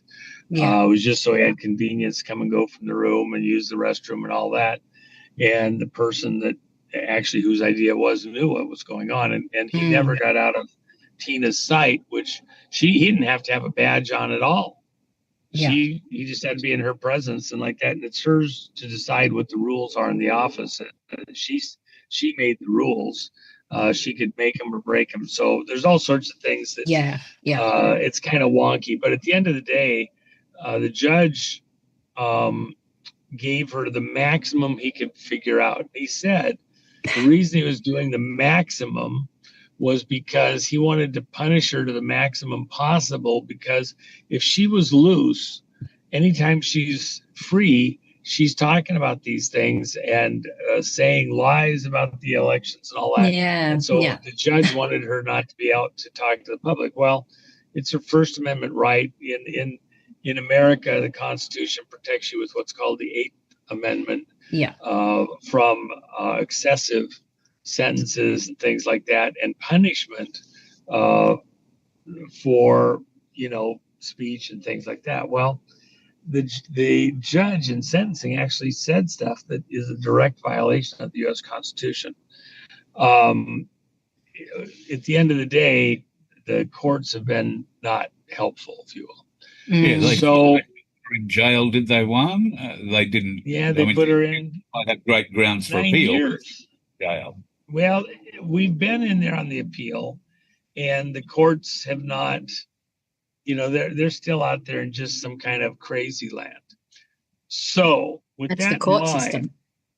yeah, the court system is kind of a captured operation, especially Yeah. there. Just to give people an idea, in Colorado, in the 2020 election cycle, Colorado decided, because of these prosecutions of Trump out in New York and their wonky convictions of Trump that were then appealed and reversed, that they could take Trump off of the ballot in Colorado. And so every court, every judge where it went to in Colorado, including the federal court in Colorado, said, yep, they can take him off and he's out of there. Yeah. And other states were then ready to follow Colorado and take Trump off the ballot for the 2020 election. It went to the Supreme Court, and you have 9 judges on the Supreme Court, the federal Supreme Court. And usually when we get decisions out of them on stuff, and because it was an election, it was raced there. It had to be done very, very quickly. So they raced this case through the courts and got it to the Supreme Court, U.S. Supreme Court. When they got there, usually, the best you could hope for is like a 7-2 decision. Because the liberal justices always, they're certain there, so it'll be a 6-3, 7-2, 5-4. Very, very, very rarely you get a unanimous decision. And in this case, whether you could take Trump off the ballot, where all the courts, all the judges, all the prosecutors, everybody said you can do it, we're going to take him off and it's gone, and all the other states are going to follow. To get to the U.S. Supreme Court, it was a 9-0 decision that you couldn't take Trump off the ballot. So Wow. Colorado was completely at odds, a unanimous decision from the Supreme Court. That tells you how far out of whack with reality even the most liberal justices could not agree with the judges in Colorado. So in that environment, that's where Tina was convicted, and then she's been in prison. And the prison conditions have been just absolutely stunningly horrible. She's a cancer survivor. You're 70 years old. Your skin gets thinner as you get older. Yeah. And it's hard to stay warm. Her cell has been in the 40s at night. And she was in solitary. Didn't they stick her in solitary confinement as well? We got her out when she was put in solitary a few weeks back. She was put back into solitary 2 days ago. And she's livid, we're livid. So now let me give you the other part. So we've made quite a stake. And in the course of all that, President Trump has said he's going to take drastic action if they don't figure out how to let her go. The federal government has asked the state to relinquish custody of her to them because she's going to be needed in some federal trials and things like that. The governor of Colorado has said, no, not happening, and we're not giving her up. It's just bizarre. We had appeals concerning her conviction. Yeah. And the fact that she could not be out on bail while she's appealing her sentence, because she's going to win the appeals. Just like Trump won the appeals on being taken off the ballot. She's going to win that. But she's been in jail for, 14 months, plus all the trial and like that over several years preparing for it and all. It's all going to get overturned. Normally, they'll let drug dealers, drug manufacturers, murderers out on bail. They have her until the conviction, the appeal is finished. They wouldn't let it happen with Tina. She's too much of a threat to society.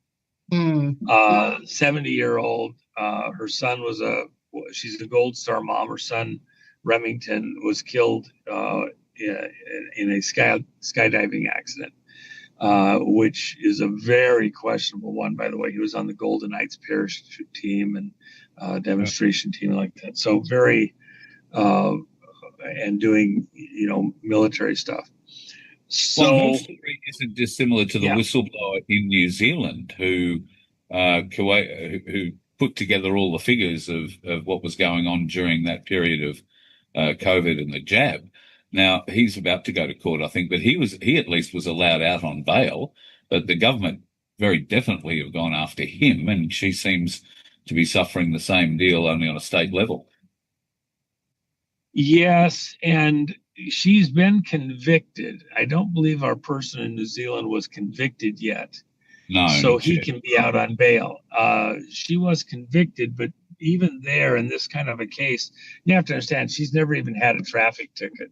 You know, give me a break. Goody two shoes. Oh my gosh. She hasn't even gotten one traffic ticket, 70 years, 50 years of adulthood. Come on, man. Yeah. You just got to wonder, come on. You didn't even speed once where they could catch you and get you in a red light camera or something. Come on. So she's a total goody two shoes. And yet they're treating her like Jack the Ripper. It's grotesque. Yeah. We thought that with President Trump now being midway through his second term, and we've seen a lot of changes, I thought, in the justice system, in the Department of Justice, in the FBI. The Supreme Court seems to have come down on him, 50-50 in most of the decisions at the moment, I think, which is better than you could expect previously. But you're saying that the American judicial system is still fractured, much like Australia's. That leads me to believe that we're still a long way from, the real truth coming out. Well, we're not halfway through Trump's second term. We're just less than a year into a 4-year term. So what we do have coming is what we call the midterms. Between the 4-year cycle of presidential elections, you have other offices, congressmen, senators, and things down the ballot, governors and mayors like that. And so the midterms are coming up in November of 2026. We're less than a year out from them now. Here's what's going to happen. And, if we want to talk about what's going to be the big news all over the planet, let me clue your audience in ahead of everybody else. And I've talked about it here with U.S. audiences, but most have no concept, do not see it coming, have no grasp of what's about to happen. So I'll tell your audience, give you a sneak peek. Trump is about to sign, institute a national emergency, just like he did a national emergency March 13th of 2020 over the COVID situation. And then he could take emergency actions at all sorts of government levels because it was a national emergency, and suspend other laws that might normally be in place. He's about to declare it a national election emergency because of the information we have about the theft of the 2020 election and others, and how they were rigged. And they were rigged from outside the United States and inside. So it's foreign interference. We've been attacked within our elections, kind of like a Pearl Harbor. And so with that in mind, he is literally days away from signing a national election emergency order. In the context of that order, when he signs that, he's then going to do other stuff. So probably within a day or two after that, he will sign an executive order. As we understand it, it's based on a proposed version of the executive order that my team put together months and months and months ago. It's been sitting on his desk, 17-page proposed order. We'll see what the final version looks like. We've been told it's at least 80% what we had, if not 90. Attorneys, they gotta make it their own version. La la la. So this is going to impact a lot of places with what Trump's about to do. It's the most important thing that Trump will have ever done in his life. It's the most important thing. It's the cornerstone of everything he's doing within his being president, commander-in-chief, his whole time in public office. And why is that? Because when he signs the national security election emergency into being, he can then go into the states and the counties, and it doesn't matter what Colorado cares about or somebody at any county. There's 2,500 counties in America. Yeah. It doesn't matter what a clerk or a judge or anybody else says. In the context of a national emergency, he is king.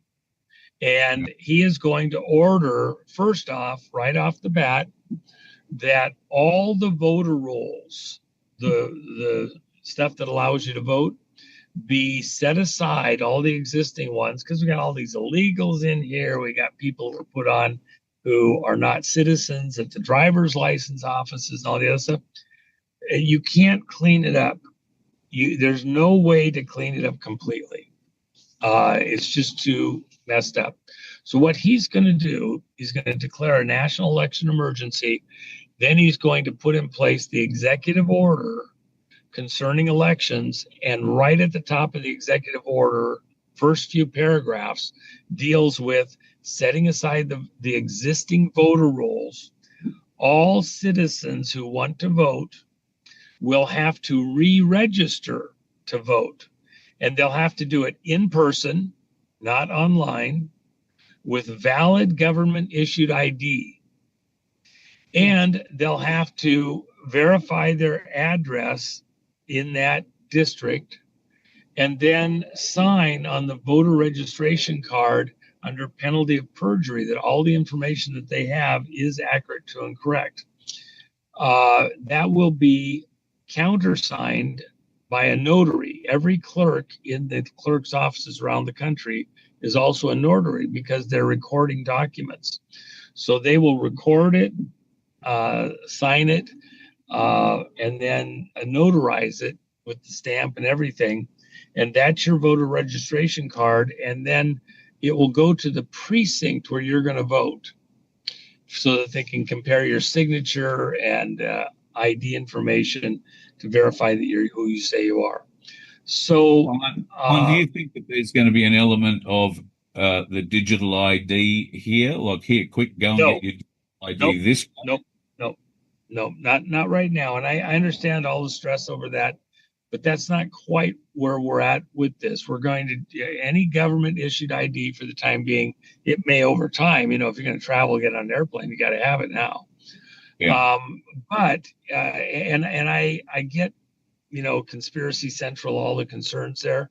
At some level, with where we are in the world, it is what it is, because you have to be able to screen people enough in this modern age to know exactly who we're dealing with. So with that in mind, though, when Trump has the voter roll clean and you don't get to vote, there won't be any malarkey about who's voting. Then the second thing is it's an in-person vote.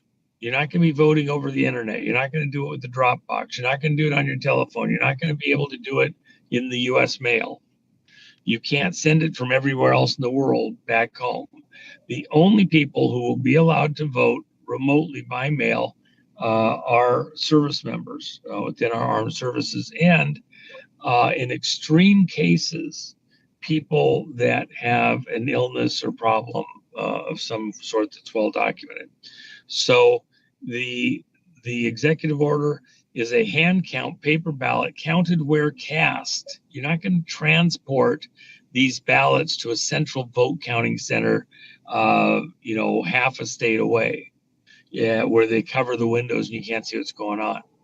The votes will be counted right at the precinct where they're cast, and precincts of 1,500 or less. So you won't have these mega precincts with 10,000 people in them.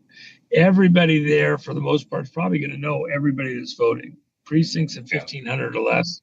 Yeah. And then tabulated and reported right there, posted on the wall. We've had situations, it goes back to a book written by friends of mine years ago, Vote Scam. And what was being recorded at the precincts was not what was being written down in the state records.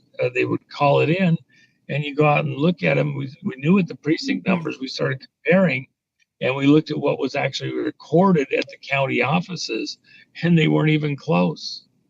You'd be off by thousands of votes because they would cheat, and then they get somebody in office that wasn't who the people voted for. It was just a racket. So in this case, there'll be very transparent what the numbers are at the precinct and the reporting, and it will be precise, accurate. So all over the world to elections all over the world, various countries, including Australia.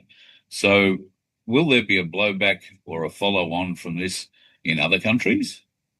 Absolutely. So let me slow everybody down in Australia and think about what I'm about to say here. We have the people in our physical custody here in the U.S. right now who cooked the vote in these election machines. Dominion, Smartmatic, ES&S, other machines, because they all use the same software. So they're in our physical custody right now. They are testifying before criminal grand jury investigative bodies in a couple of different states right now. And eventually they'll be testifying at Gitmo in criminal military trials. That's coming, and it's not that far off. So when that happens, one of the things that we have affidavits from them about, and have had for several years now, we had them outside the country, when asked, if you stole the election in America 2020, and you've been practicing this for quite a while, how many other countries besides the US have you done this with yet? And their answer is they did it in 71 countries plus the United States. Now think about that. 71 countries plus the United States. Over half the population of the world has people governing them who aren't the ones they voted for. So what my response is for you and for these other countries, and what President Trump has been signaling, we first have to get our house in order. We were attacked. It's an act of war to overturn and disrupt the election process of another country. These things were done from outside the United States. We tracked in 2024, and we know it was similar in 2020. We tracked 35,000 fraudulent paper ballots printed in Japan, shipped to Singapore, shipped to Vancouver, BC in Canada, and then trucked into the United States. 35 million false ballots, and they were shipped out across the country. And there was another group of ballots that came into the eastern United States along a different route that was millions. So with that in mind,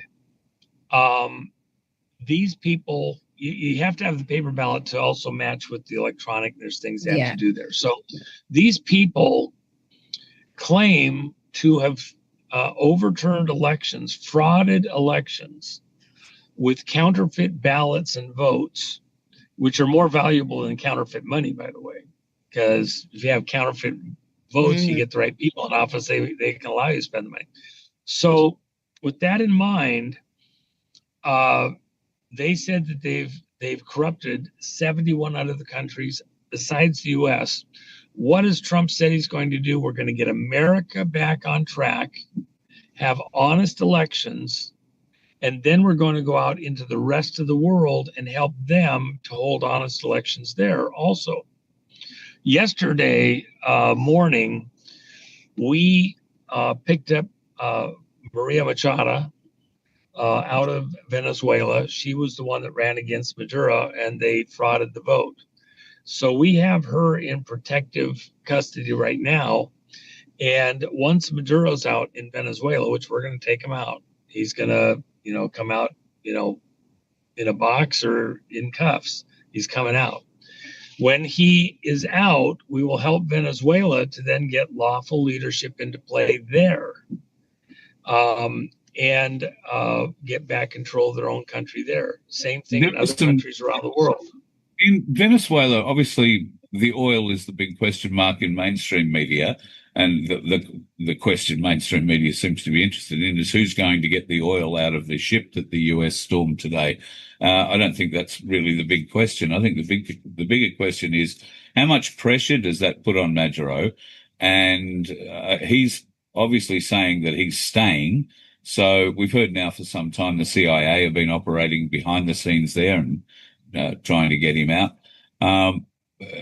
Well, hold on. Let me interrupt you for a second.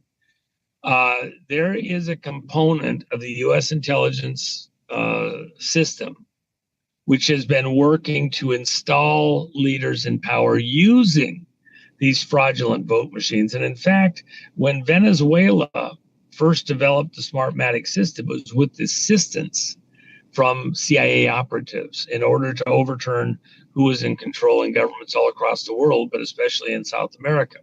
So there's been a component of our CIA plus MI6 and MI5 out of England, our FBI here, and other agencies around the world, including German intelligence, Israeli intelligence, French intelligence, who have been assisting, and it's like a club, to instill their favored leaders in various places around the world using these corrupted electronic vote systems. So there is a divide within the American system between some of these people in the investigative agencies, including the CIA and FBI, who have been working behind the scenes to not let this be challenged, not let it be uncovered, their involvement in the vote fraud. And that's why a number of these leaders themselves will go to prison for the rest of their life, many of them, because of what they've done to overturn the elections in countries around the world, including Australia. So Maria was supposed to be elected for Venezuela president, wasn't she? So that's why you've captured her for safety? Well, we didn't capture her. We went and put her in protective custody. Okay. Because she was in danger. She came willingly because she might have been assassinated at any moment. So we've got her in our care, and when the time comes, we'll allow her to go back and help the people of Venezuela. And you mentioned the oil. We have sanctions. We're stopping stuff. China's been in there messing with us, and that oil was headed for China. We don't want their oil. We're exporting oil out of America again. Under Trump, we have enough oil. We can export it. We don't even have a need for all the oil we're producing. So we don't need Venezuela's oil. And the world, for the moment, just like Iranian oil and Russian oil. We don't need Venezuela's oil, and we're not trying to take that for America. We're stealing their oil fields because we need the oil. We don't need their oil. What we do need is that the money that comes from the oil goes back to the Venezuelan people, not in the pockets of a bunch of mobsters and thugs, which is what Maduro and all of his people are. They're thieves. And it's going in primarily not even to Venezuela. It's going to Cuba. It's going to Russia. It's going to China. It's going to Serbia. Okay. And to all of these people, their friends in the system. So we stopped that oil from flowing so that it's not going to enrich them further. And they'll have to argue over it. We warned them, don't be sending your tankers in here because we're going to cut it all off. They wanted to send it out with Venezuelan oil. Well, we're going to hold on to it. They can have their tanker back. If they want to take it back to Venezuela and pump it in the tank somewhere, that's fine. They can have their boat back. But as long as it's got Venezuelan oil on it and we're sanctioning it, it's not moving. So we'll just park it, put the anchor down, relax. You want to keep a crew on there to make sure that all the systems are going and like that. Beautiful. That company is going to have a bad hair day. How long do you think it will be for the Australian people to basically see the election integrity here, Juan? Like we obviously know that it was the people that got in. Well, let me just say this. Yeah. When you say we know, I think, and you can correct me if I'm wrong, but I think, like much of America, the election denial, the inability to acknowledge that there's some kind of a problem in the electoral process in Australia is very, very high. It's because of the programming in the media. It's also the intimidation of politicians and a lot of the people involved. If you say that the election was frauded, now people want to look down their nose at you like there's something wrong with you. And are you serious? And how, gee, I feel bad for you that you're that dense, that you don't understand this. Those of us that actually understand exactly what's going on and how it was done, it's as plain as the nose on your face. It's going on. And most people actually know it. It's just not convenient to try to go there. So what's going to happen for Australia is this. America, in the course of the arrests that are to come, number one, Trump's going to do the national election emergency. Then he's going to issue the executive order about how elections are going to be held. Hand count, paper ballot, counted where cast, with clean voter rolls, all from scratch. Nothing existing being used. And then the results tabulated and posted at every single precinct in the country. Thousands and thousands, which is going to make any kind of fraud, criminality, very, very, very difficult. Very difficult. And election results, same night. None of this days or weeks later. No late votes, no drop box votes, nothing electronic at all. Not a single machine anywhere. This is something even the people around Trump have been fighting him over. I mean, I know the backside, and they're just livid. And Trump has been as livid back. I'm not authorizing not one machine anywhere in the vote, anywhere in the tabulation, anywhere in the registration to vote. Not a single machine. We're going to have an honest, fair election, done, period. That's the way it is. Now, when he does that, that is going to be the standard for the rest of the world. As the rest of the world hears what happens in the trials, including, by the way, now here's where it gets wonky for people in Australia. Everybody take a deep breath. I'm just telling you the way it is, okay? In the testimony, we are going to hear, and we have the people, we already got the affidavits, we have everything. The whole worldwide. Now you got to just take a deep breath. Think of the magnitude of what I'm about to say. The entire planet was subjected to the COVID fraud in order to finish and seal the deal on stolen elections on planet Earth forever. They were going to use this supposed COVID pandemic to force all remote, all the voting to be done remotely, electronically, over machines, over your cell phone, everything.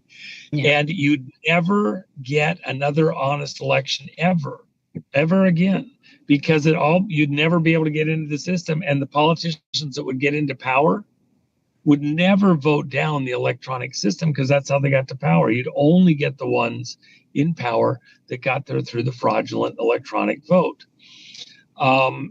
With that in mind, you're going to hear testimony that for a very large percentage of the Australian people is going to be a hard pill to swallow.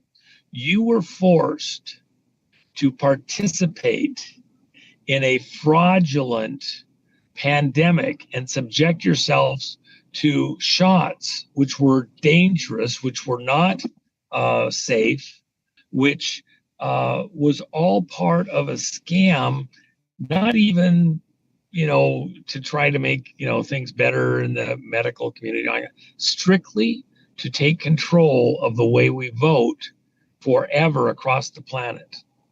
That's the testimony. That's what's in the affidavits. That's what people understand. That'll come a little later. That's about those portions of the trials and information.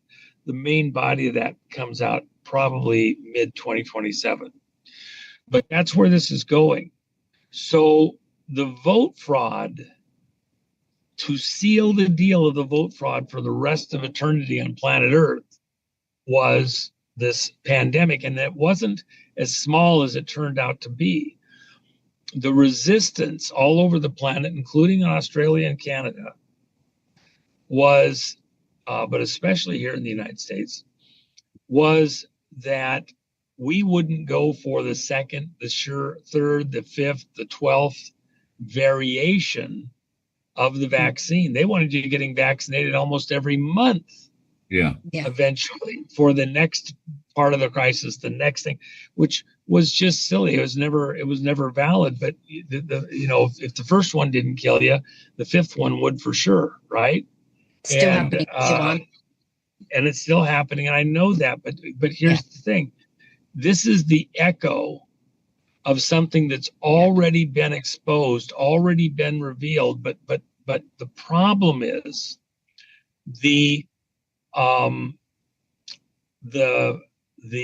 programming, the fear mongering was so strong that even very reasonable people were scared within an inch of their life, and went ahead and got the shot, and then it took their life, or is going to.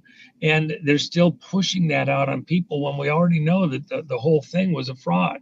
Yeah. In World War I, just so everybody knows, there's been all sorts of research done subsequent to the Great Plague. In fact, we sent researchers out to burial sites in some of the northern areas where people were buried, and it's in a permafrost situation, who died from the flu in 1917. There was a worldwide pandemic also.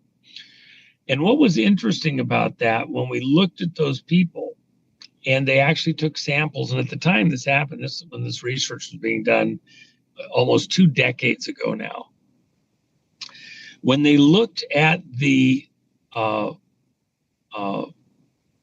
itself, if you will, it really wasn't a horrible influenza virus, nothing much different than what we have today. Yeah. But as we looked at it, you know what was wild?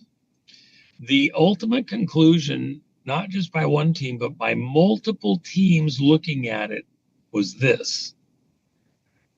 The reason it was so deadly in that period, more people died of the flu, the influenza, in World War I than died from bullets. Yeah, wow. All across Europe, okay? What did they find out? They were wearing masks, and they weren't clean. They were literally reinfecting themselves and staying infected because of the masks they were wearing. What was foisted on us was that if we changed the masks frequently enough, that we wouldn't have the same problem. But that's not true. Doctors in a hospital, nurses in a hospital setting, they'll change masks 5-10 times a day. And then the other thing is that, of course, the virus itself, which is real, the virus itself is about 1/5,000th the size of the gaps in the masks, even in the best 95 masks, okay? So it's like trying to stop a swarm of mosquitoes with a chain link fence. Yeah. It's not happening, okay? But when you get back to the rest of it, so we still, I have someone right now who is a distant relative who has not been out of their house since 2020. Oh, wow. Who has everything brought into them and wears a mask in their house. Now, this is a person that's in their mid 80s, but a brilliant person, genius person, had businesses, done stuff, traveled the world.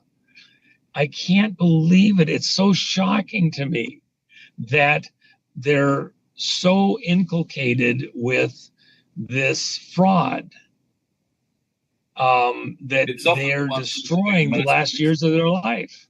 It's often the ones that have been most successful, the ones that have gone to university and studied hard, that are the deepest involved in not being able to recognize the fraud. Because if they were so good at school, all it really means is they've taken the programming. You don't go to university to question your professor. You're not going to get your degree that way. You're going to take the program the professor gives you and get your degree. Therefore, we challenge them on every level. I call it failing the IQ test, and academics don't like me explaining it to them that way, but that's simply what it is. You were the kids that sat at the front of the class, got straight A's, got to the university, got to pick doctors or lawyers, whatever the highest course you wanted to do, you got, and you got everything because you agreed with everything you were taught. You took the programming, whereas people like me sat up the back. We question that. Well, but let me just say this, and I can do this maybe from my location and have a little bit of license. But let me just ask the question, and it goes to, a lot of Americans too. I mean, it's not unique with you, but I the people that created this country, there's a certain DNA to the American people on the whole. They left, my relatives, 5 generations back, 6 generations back, they left Europe and came to America and never saw mom or dad again, wrote letters, had relatives, sisters, brothers, children, and never saw them again because it was such an arduous thing to come to America and to move across to places where they got their piece of land and did what they were going to do. That really takes some kind of grit. And then ingenuity can do it, in their gut. To do that, you have to kind of be your own person. You have to be an eagle, soar alone. And you push back on being controlled by government and everything else, maverick mentality. And Australia is the same.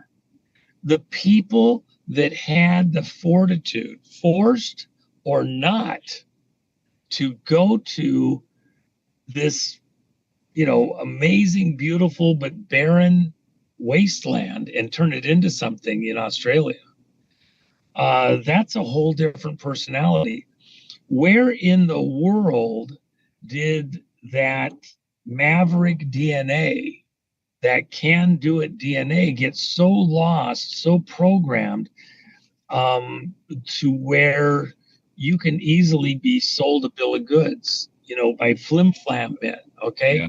I mean, if you've never been conned by a really good con artist, then maybe you're still naive. But I guarantee in Australia, when you get to these people, they've been conned in business. They've been conned by somebody in relationship or other situations. Yeah. Excuse me, you're being conned by a bunch of politicians and businessmen who want you to just be a zombie robot for what they want to do. They could care less about who you are, your family, your goals, your interests, and you're sucking right into it. If you apply an ounce of deductive reasoning, sanity, that what they're trying to sell you is completely false. Yeah. And yet, one of the things that it's battered husband, battered wife syndrome, where you have a mate that cows you into just going along with something just because it's easier than fighting. It goes both ways, male and female. You have people that have been so battered and badgered, they just, please just leave me alone. Okay, yes, just give me the shot and let me go on with life. And that's exactly what's going on. Even there, at some point, people reach a breaking point. They're done, it's over with. We know, and let me just say this, it's very important. In MK Ultra victims, which are people that have been, where they've been using programming to get people to do things a certain way. When we say MK Ultra, it was a CIA-funded program to look at brainwashing and programming. And it was supposedly stopped, and we know that it wasn't at different times. It was going on through multiple countries. MI5 and 6 had a variation of it, and other intelligence agencies also, and corporations. So, you know, it's but in a generic sense, it's commonly just referred to in a generic sense as MK Ultra. When we look at people that were victims of MK Ultra type programming, one of the things that we learn in research that is part of the records, it can vary a bit, but somewhere between 25 and 30, 35 at the outside. MK Ultra victims that you had completely, totally 1000% at 14, 15, 16. If they survive long enough, all of the programming completely breaks down. And it starts happening in the early 20s, and it's just done in most victims by 25. Some victims can go longer, but there's things that happen in the brain, in the psyche, and you can't program them anymore. And we think it has to do a bit with the amygdala in the brain, and certain pituitary glands and cycles, but they're no longer as suggestible. The programming completely breaks down, and they'll just see everything. Doesn't matter how much of a victim, even with drugs that they've been, they will suddenly, the mystery is off. They just are not programmable or subject to that programming anymore. That happens at the individual level, and it happens at the societal level. Now, I think what's going to be difficult, and well, let me just add this one other thing.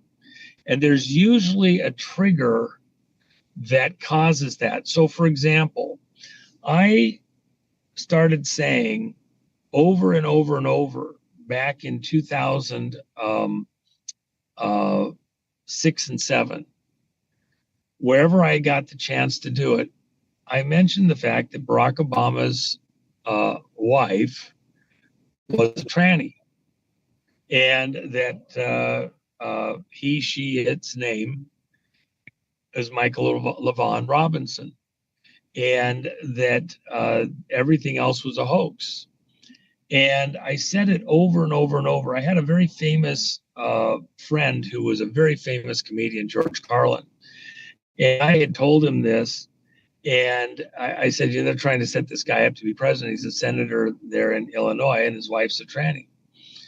And he got so pissed. Look, I love you, but don't ever say stuff like that to me ever again. That's just plain mean, okay? And I'm not mean. I'm mean, but I don't want to be mean to you, okay? So don't ever say that stuff to me again, okay? I love you, but just no. So then he's at an event a few years later.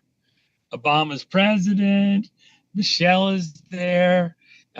He's at this event, I believe it was at the White House, and he walks out, he calls me on his cell phone, and he can't even get off the property fast enough. Oh my God, oh my God, oh my God. You cannot unsee that. You cannot unsee that. That is a moose. That is a moose. You cannot unsee that. Oh, it hurts my brain. You were right, man. Hey, look, I'll trust anything you say from this point on. I believe you. That is a moose.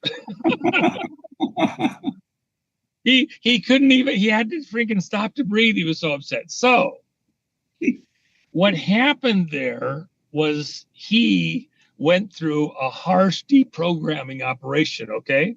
Yes. Now, he was the one that told Joan Rivers. And Joan Rivers, and she said the same thing. It's in the comedian stuff. Roseanne Barr is a very close friend of mine. In the comedian world, in the Hollywood world, they all know it, but they're not going to say anything because they don't want to go against, it's like the king has no clothes, and everybody, if you're a good subject, and if you really, if you love the king and everything else, you'll see the beautiful clothes that he's wearing. But it's only for those that love the king. And if you don't love the king, it'll be obvious because you won't get to see the clothes because you're not true blue. Okay. Well, they don't want to be the one that's not true blue, so they turn around and say, "Oh yeah, I see it." Okay, just wow.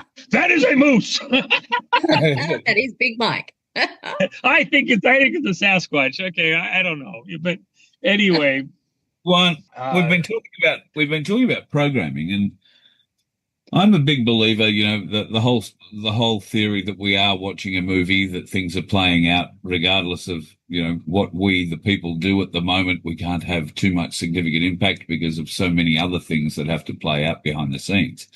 One of those things, I believe, is using one of the greatest reprogramming or programming tools that the dark side has ever had, and that's Hollywood.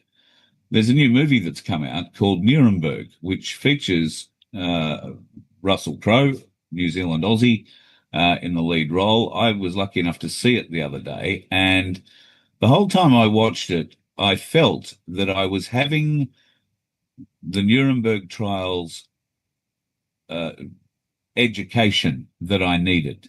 I was being shown why the trials came into existence, how the whole world was horrified at what was found at the end of the Second World War by the Nazis, that they had Nazis who had to stand trial.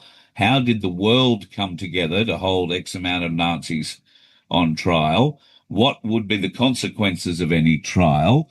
And, how do all of the countries doing the prosecuting agree on that?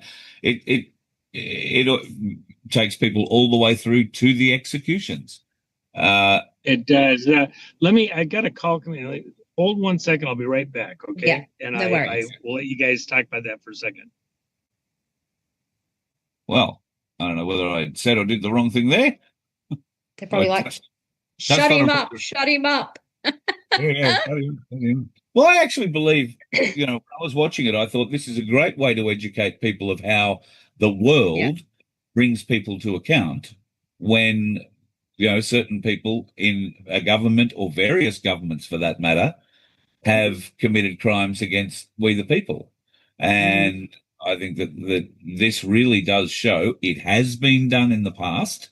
So anybody who says, oh, it can't be done, how are you going to bring the world together to prosecute, the world? Well, there are good people in the world who can and will prosecute these sorts of cases on behalf of their nation or a collective group of nations. There might be 4, 5, 6, 10 prosecutors. As Juan said, there are 71 countries that they've counted so far that have some form of electoral influence from Dominion voting machines or smart meters. And we could see that when the indictments were coming in after Andrews was put through. People made the noise. What's going on? How could he get through? Yeah, I just feel. Yeah, sorry, I had to take a quick call there. I apologize there. So anyway, go ahead. I just feel that Nuremberg movie is priming people to understand the processes required for the people of the world to hold world leaders accountable, and the consequences of some of those crimes against humanity, which are specifically mentioned in Nuremberg, but treason, I think, is also mentioned, have consequences that result usually at the end of the rope or standing against a brick wall. Is this a form of reprogramming humanity at the moment, gearing them up for those trials, which you speak of from Gitmo, many of which I believe have happened already, and we're going to see them played out as live when the time comes.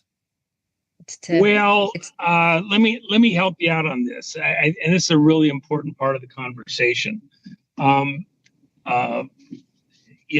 the whole Gitmo thing, first off, my chief of staff, Matt Meck, Marine pilot, A6 pilot, at the end of his Marine career,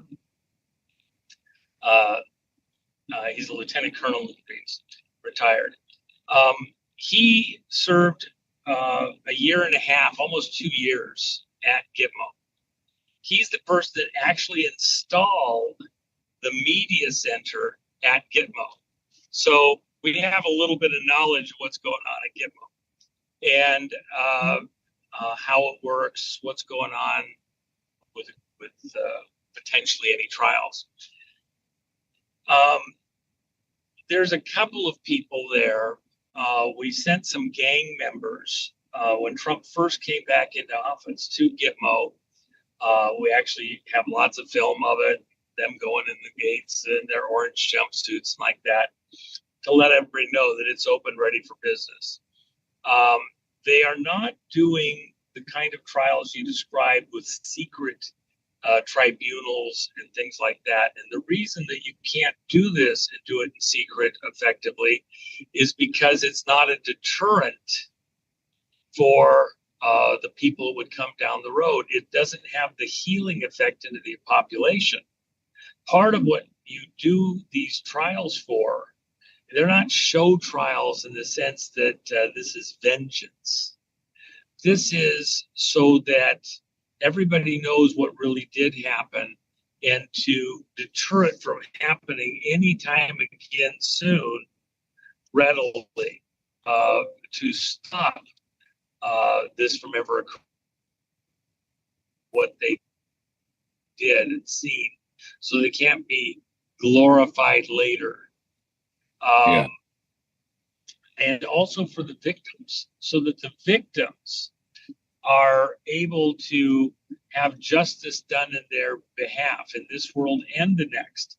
Part of the reason I mentioned that it will be a huge part of these trials when we get there concerning election fraud all over the world, 71 countries plus the United States. Think of all those countries who have had leadership and continue to have leadership, but it's not of the people. It's of the drug lords. It's of the terrorists. It's of these globalista money monsters that are enslaving whole populations that are in there because of vote fraud.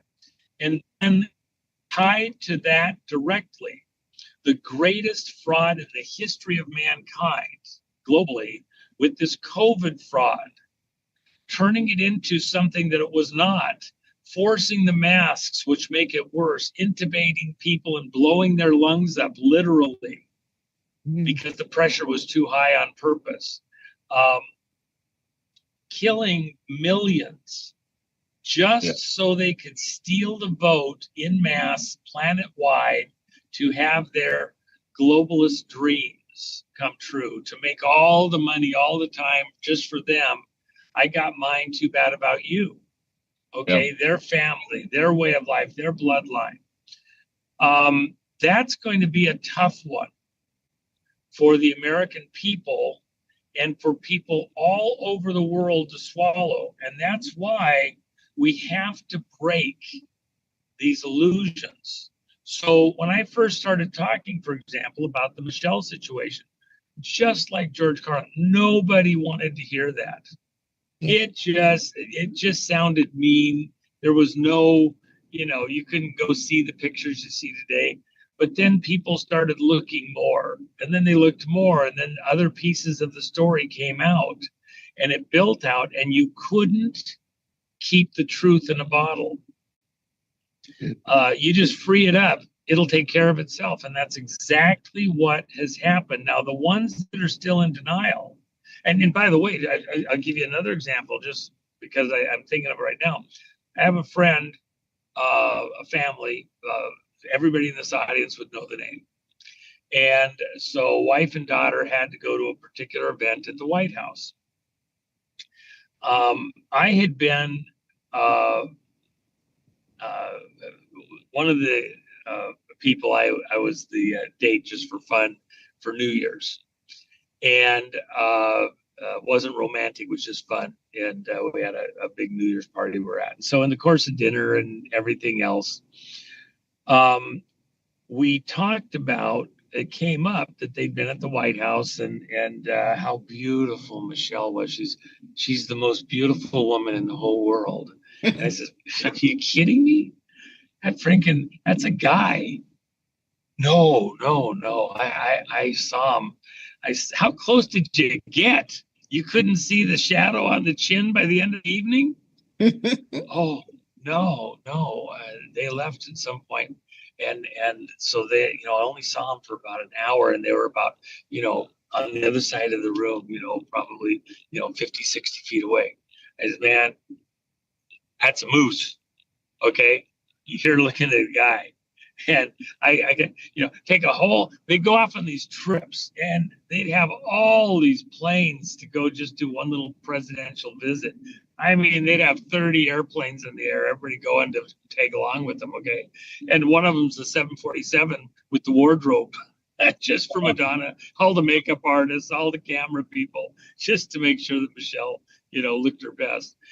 Took a whole 747 of clothes and artists to make that look like a gal.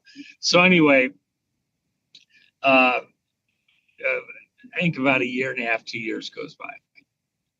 And I'm visiting, doing whatever. And they had just come back from another event where the daughters, they're at it. And she says, oh my God. You're right. That's a guy. Well, how come we figured it out this time? You didn't figure out the last time. We had to shake hands. I thought she might have been wearing a tighter dress. But at some point it just became obvious. Now, why is that important? Because somewhere in there, an event happens and needs to happen where the programming is broken. Yeah. The programming that all these politicians are just helping you with the shots. The programming that all these medical people are just caring for you. They're worried about you. They got a great plan. They're going to help you. And then your friend dies suddenly. No explanation. I'll give you another example because this is important. So had a friend, he's still a friend, actually is one of the few people licensed as an attorney to practice before the United States Supreme Court. You have to have a special license. And so we were talking about something that needs to go to the Supreme Court and everything else. And his wife is there, and they had a friend there, and then whose husband had just recently passed. And so then she had to leave to go somewhere, do something or other. When she left, my friend's telling me, oh, you know what the story is here? Her husband and I were friends all the way back to grade school. Best friends. These guys are in their late 50s. And they belong to the same golf club there in Houston. And his friend was absolutely not going to get the shot. No way. And they talked about it. And so his wife was so livid with him. And she literally was talking about, well, I'm getting my own apartment. You can come see the glass until you get the shot. Well, that's okay. I'll get a man cave and I'll pay you. I'm not leaving. You can go from it, but I'm not getting the shot. I'm not going to let it kill me. And he was an attorney that specialized in medical claims. So he had this history. He really knew his beans. And so defiantly for the first, year and a half, he wasn't going to get that shot. And you could play on the golf course, and you didn't have the shot, and you could do that as a club member. Or originally you couldn't, and then they finally loosened the rules. But you couldn't play in a tournament unless you had the shot, because people are coming in from other areas, and that's the tournament rules or whatever. It didn't matter what the local clubs think. And it's one of the most exclusive clubs in Houston. Everybody in there is, multimillionaire 10 times over. So he shows up to play in this tournament, and the master of the whole thing says, so-and-so, you can't play. I don't have a shot card for you, and so you're not going to be able to play. Now, all his great friends are there, his best buddies there, everybody else is there. My guy that I'm sitting at the table with, he that weekend says, I'm not playing in the tournament because they require the shot, and I didn't get the shot. So, I didn't play. His buddy was there and had other friends in from out of town from whatever other club it was they were playing, and he just flat really wanted to play. So he went ahead and got the shot. They had somebody there at the course that was giving free shots, and he went and got the shot and got the card and the whole schmear. And he didn't want to tell his wife that he finally got the shot, because then she'd rub it in finally, blah, blah, blah, and everything else. And she'd made such a stink out of it. He wouldn't get the shot for her. Please, honey, for me, get the shot. I want you to be around. No. You got it for golf. He gets the shot, right? And so my friend and him are kind of laughing about it over the next couple of weeks. And this is a healthy guy. I mean, he's not golfing all the time. He's just a healthy guy, plays tennis like that. Keels over and dies of a massive heart attack, totally out of the blue. And the guy that is the doctor that is there, he actually goes and sits in on the autopsy because he just thought it was just so bizarre. He wanted to know exactly what happened. Well, they pull out these clots out of the arteries leading to his heart. It was actually on the vein side. And it was blocking everything up, and he had this massive heart attack. And they both looked at each other, and they knew it was that stupid shot. And he'd just gotten it a couple of weeks earlier, and it caused this problem. They were certain of it. They just said, no, there's no guarantee. It's the shot got him. They never told his wife that he even got the shot. My buddy is sitting there going, what do you think? I mean, I know the truth, but what's it going to do? They're not going to sue somebody. I mean, that's what his specialty is. He's a specialist in suing and lawsuits and things like that. He thinks, I should be suing the club. I should be suing the people that gave him that shot there at the Franken tournament. But I can't tell the wife. She's got a certain memory of him. They're both friends, and he just, he's wringing his hands. I don't think they've told her to this day that he got the shot. First thing she said, people were asking, well, did he get the shot? No, he wouldn't get the shot. That's not what killed him. Well, it was. Think about that. So he wasn't programmed, and yet peer pressure. Yeah. And the desire and the way the system was set up, and he succumbed. He gave in because he thought, well, other people have survived. I'm a healthy guy, whatever. I'm not going to get more than one. I got the card, and that was at the tail end of even when they were required to have it for the tournaments like that. It was dropped a short while later. Other members of the club said, we will not have any other groups here for a tournament. They're the largest club of their type in the area. Anybody wants to force it, well, they can force it for themselves, but they're not coming to our golf club and forcing it on us, and it went away. Somebody who did come to a golf club over in America recently was a politician from Australia, Pauline Hanson, spent some time at Mar-a-Lago and fronted one of the CPAC meetings there for a speech. If there is a political solution in one of these 71 countries, ours in particular, is Pauline Hanson, do you think, going to play a role in that? I don't know. And I will say this, and I was talking with folks over in Japan yesterday, and did an interview over there. I'm not I enjoyed CPAC over the years, been to some of the CPAC stuff in various countries like that. They do a good job, but the CPAC today is not the CPAC back then. And they've left the reservation on anything to do with MAGA, if they ever were. I've spent time with the founders and some of the various people there, private dinner meetings like that. But the reality is that they've become, in my personal opinion, virtually irrelevant. And there was other stuff going on in the background that was actually pretty disturbing with a couple of the key people.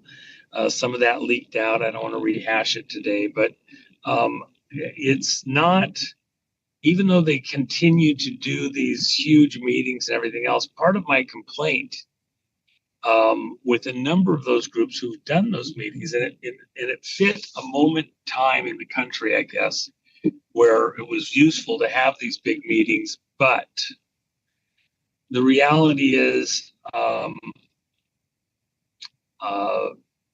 I think that we're past that. That when you have a big meeting, you have these big names, they all run in, they get to talk for 20, 25 minutes. What they have to say, at the end of the day, it really does amount to yellow beans. Get a little revelation here, a little bit of rah-rah there. In this case, it's more the location, though, isn't it? One, I mean, the fact that she's at Mar-a-Lago, we knew that President Trump was at Mar-a-Lago at the time, but I think there might be a perception, and probably a very misguided one, that if you happen to be at Mar-a-Lago at the same time the president happens to be at Mar-a-Lago and CPAC is on, doesn't mean you're going to get some sort of behind-the-scenes meeting with him, does it? Oh, not at all. Just because he might even be in the area, in the building, whatever, you get a few seconds, and that's not the same. I had a very famous person with me. We stayed at Mar-a-Lago. I think we were there almost just shy of 3 weeks. Which is, most people were there for 2-3 days. And even members rarely get to stay that much. And so in that course of that time, I did get, passing time with the president here and there. But it was very, you're not going to sit down and have a half-hour meeting with the president. He's got to get it scheduled in. You get out, if he takes you and go on a golf thing, you got 3 or 4 other people there. You're not just going to hang out and chew the fat with the president.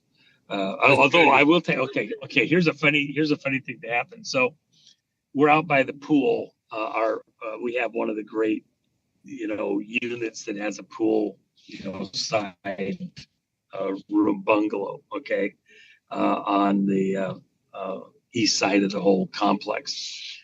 And so the president's out walking property because he's going to have some new roofing put in. He's examining what the roofing people are looking at. So he's walking the property and looking at all the stuff. And I'm over by the pool.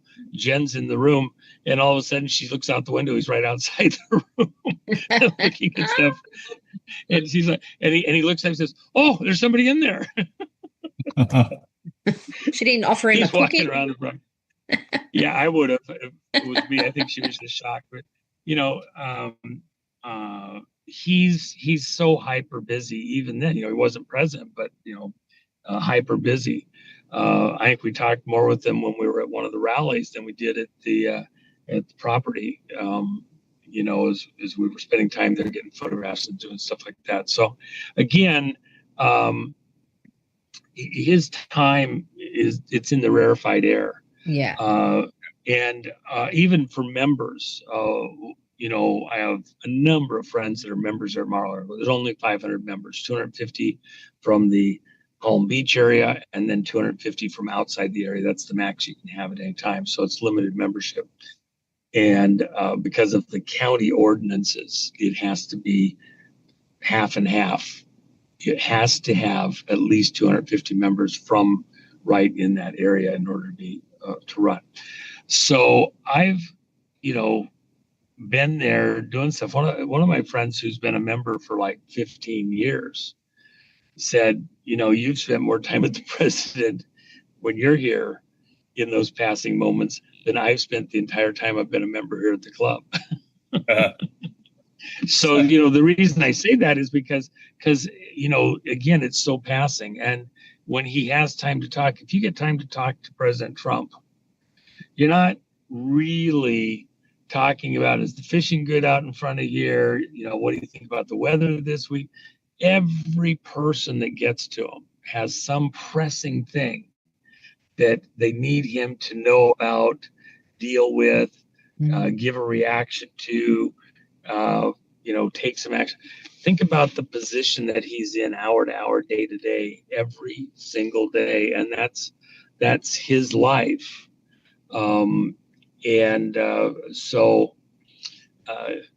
I think one of the biggest things they had to deal with, somebody had a friend there at Mar-a-Lago, and they thought, as a bit of a gaffe, there was a model of Air Force One with a different paint scheme that matched, John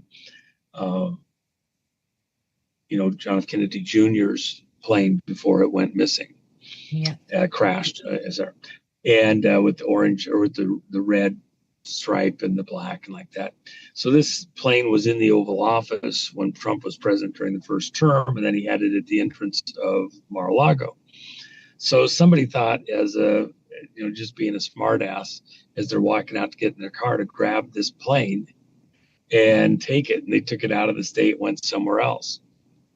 Well, they went and looked at the video. Here he is, got the plane, figured out who he was a guest of, and told the member, you better go get the plane back, and it better be in one piece when it gets back here, or your membership's gone. So the guy goes and finds his buddy. What are you trying to do? What were you thinking? Okay. Well, the president, he probably spent more time talking with that member about this. He was a bit miffed getting that sorted out than anything else, even though security and everybody else done. He said later, says, no, I talked to the president more about that than probably anybody in the clubs ever talked to him. I think he's so pissed. But that's how limited his time is. And, as the guy that took it said, he was going to take pictures of it at different places and eventually return it. But it was a keepsake. It has a lot of other meaning that they weren't playing the game. They didn't find it amusing. But I understood his idea. It was, the plane's here, the plane's there, the plane's somewhere else, and become more famous. And they didn't see it that way. So. Australia's social media ban came into force yesterday, our time. That means that all the big tech companies have had to slap restrictions on anybody in Australia under 16. That's right. We can talk about those teenagers now. I can tell you all about them, and there's nothing they can do about it. They're not supposed to hear about it. I want to tell you, here's the issue with those teenagers, those kids. They are on a mission. They are trying and working diligently every single day to take over this world. We need them not to be able to hear our communications, or they're going to take over and we're going to be their victims. They'll put us all in old age homes. We have got to have some way to communicate with them out, not getting to listen in on us. I mean, what a brilliant move on the part of Australia to cut the teenagers off from hearing our communications so we can plot and scheme how are we going to spend the money before they get here. Before they reach adulthood. It seems like only yesterday the Australian Labor government was saying they wanted to give 16-year-olds the vote. It's crazy. It's just that, you know what? I think the kids are waking up, Juan. They're using social media. They got Snapchat. They're watching YouTube. They're getting so awakened by everything on TikTok, and the government are scared shitless, in my opinion. So quick, let's shut them up, get them off. And I think part of the thing is, think about even the ages that they are restricting to. Kids today are pretty doggone smart. You go back in time, though, a lot of kids, and they weren't horrible, were starting their families at 15 and 16 years old. Okay. Yeah. And they raised a pretty good generation here or there. They were running their own farms out in the outback and things like that, because that's what had to happen. Now, I don't think it was healthy necessarily, but people mature, especially, maybe the way things are today. Maybe they do mature a bit faster, and maybe it's not so unhealthy. And so when you think you're going to restrict certain types of talk and like that, it really, what happens is they tend to seek it out even more. If you think you're going to restrict them from having those types of conversations, hearing that kind of stuff, they're going to find ways to get around it, and you're going to have even less knowledge or control of it because you're going to do it, Yeah. I think it's going to be, in the end, found to be a pretty useless law, and I think it really goes back to let the parents deal with it. Every kid's a little different. I think it's just waking up the people, waking up the parents to stand up and take back their rights. Yes. Yeah. I think this is really a parenting issue, not a state issue. And the state, the government is stepping into it by trying to micromanage stuff that is not their place. Yeah. That's where it's really at. So we had also the FBI director, Mr. Patel, coming down to Australia back in August, I think it was, Carl. And then I think it was the police commissioner. Didn't he resign only a few days later? The Australian Federal Police Commissioner, yeah. Yeah. You heard anything interesting about that one? I have. I don't know if I really. Let me say it this way. Washington, D.C. is like the secret, backstory place of the whole planet. There's more mysteries and secrets in Washington, D.C. than anywhere else on Earth per square inch. Yeah. And so part of the problem is, it may be that I know precisely what happened. I think I do.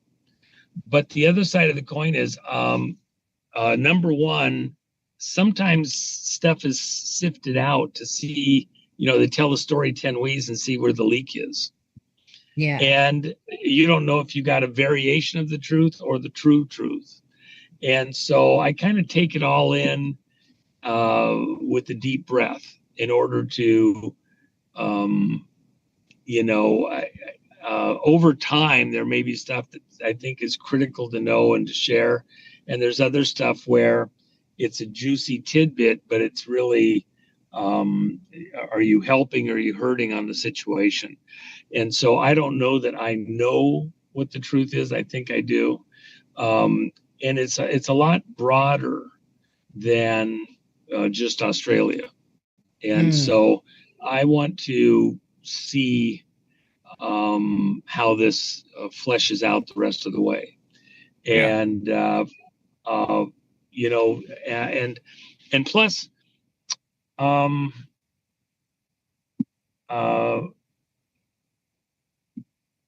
there's a story I'd love to tell you, but I think it might hint too close to what's actually going on. I'm trying to think what else I could say. At the end of the day, I don't want to, the rumor mongering can hurt good people, even though it sounds like it's absolutely true.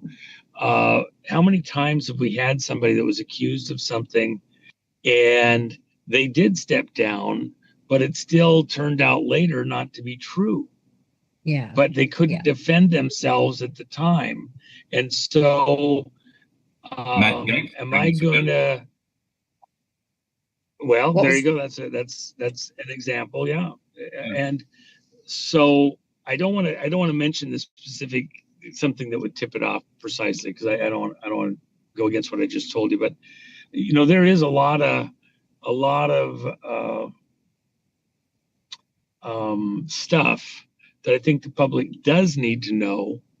And sometimes it getting out, for example, I'll use something unrelated to your situation there, but yesterday, my friend Patrick Byrne put out something that he and I have both known for quite a long time, that Rick Grenell, who was a U.S. ambassador and did all this stuff and,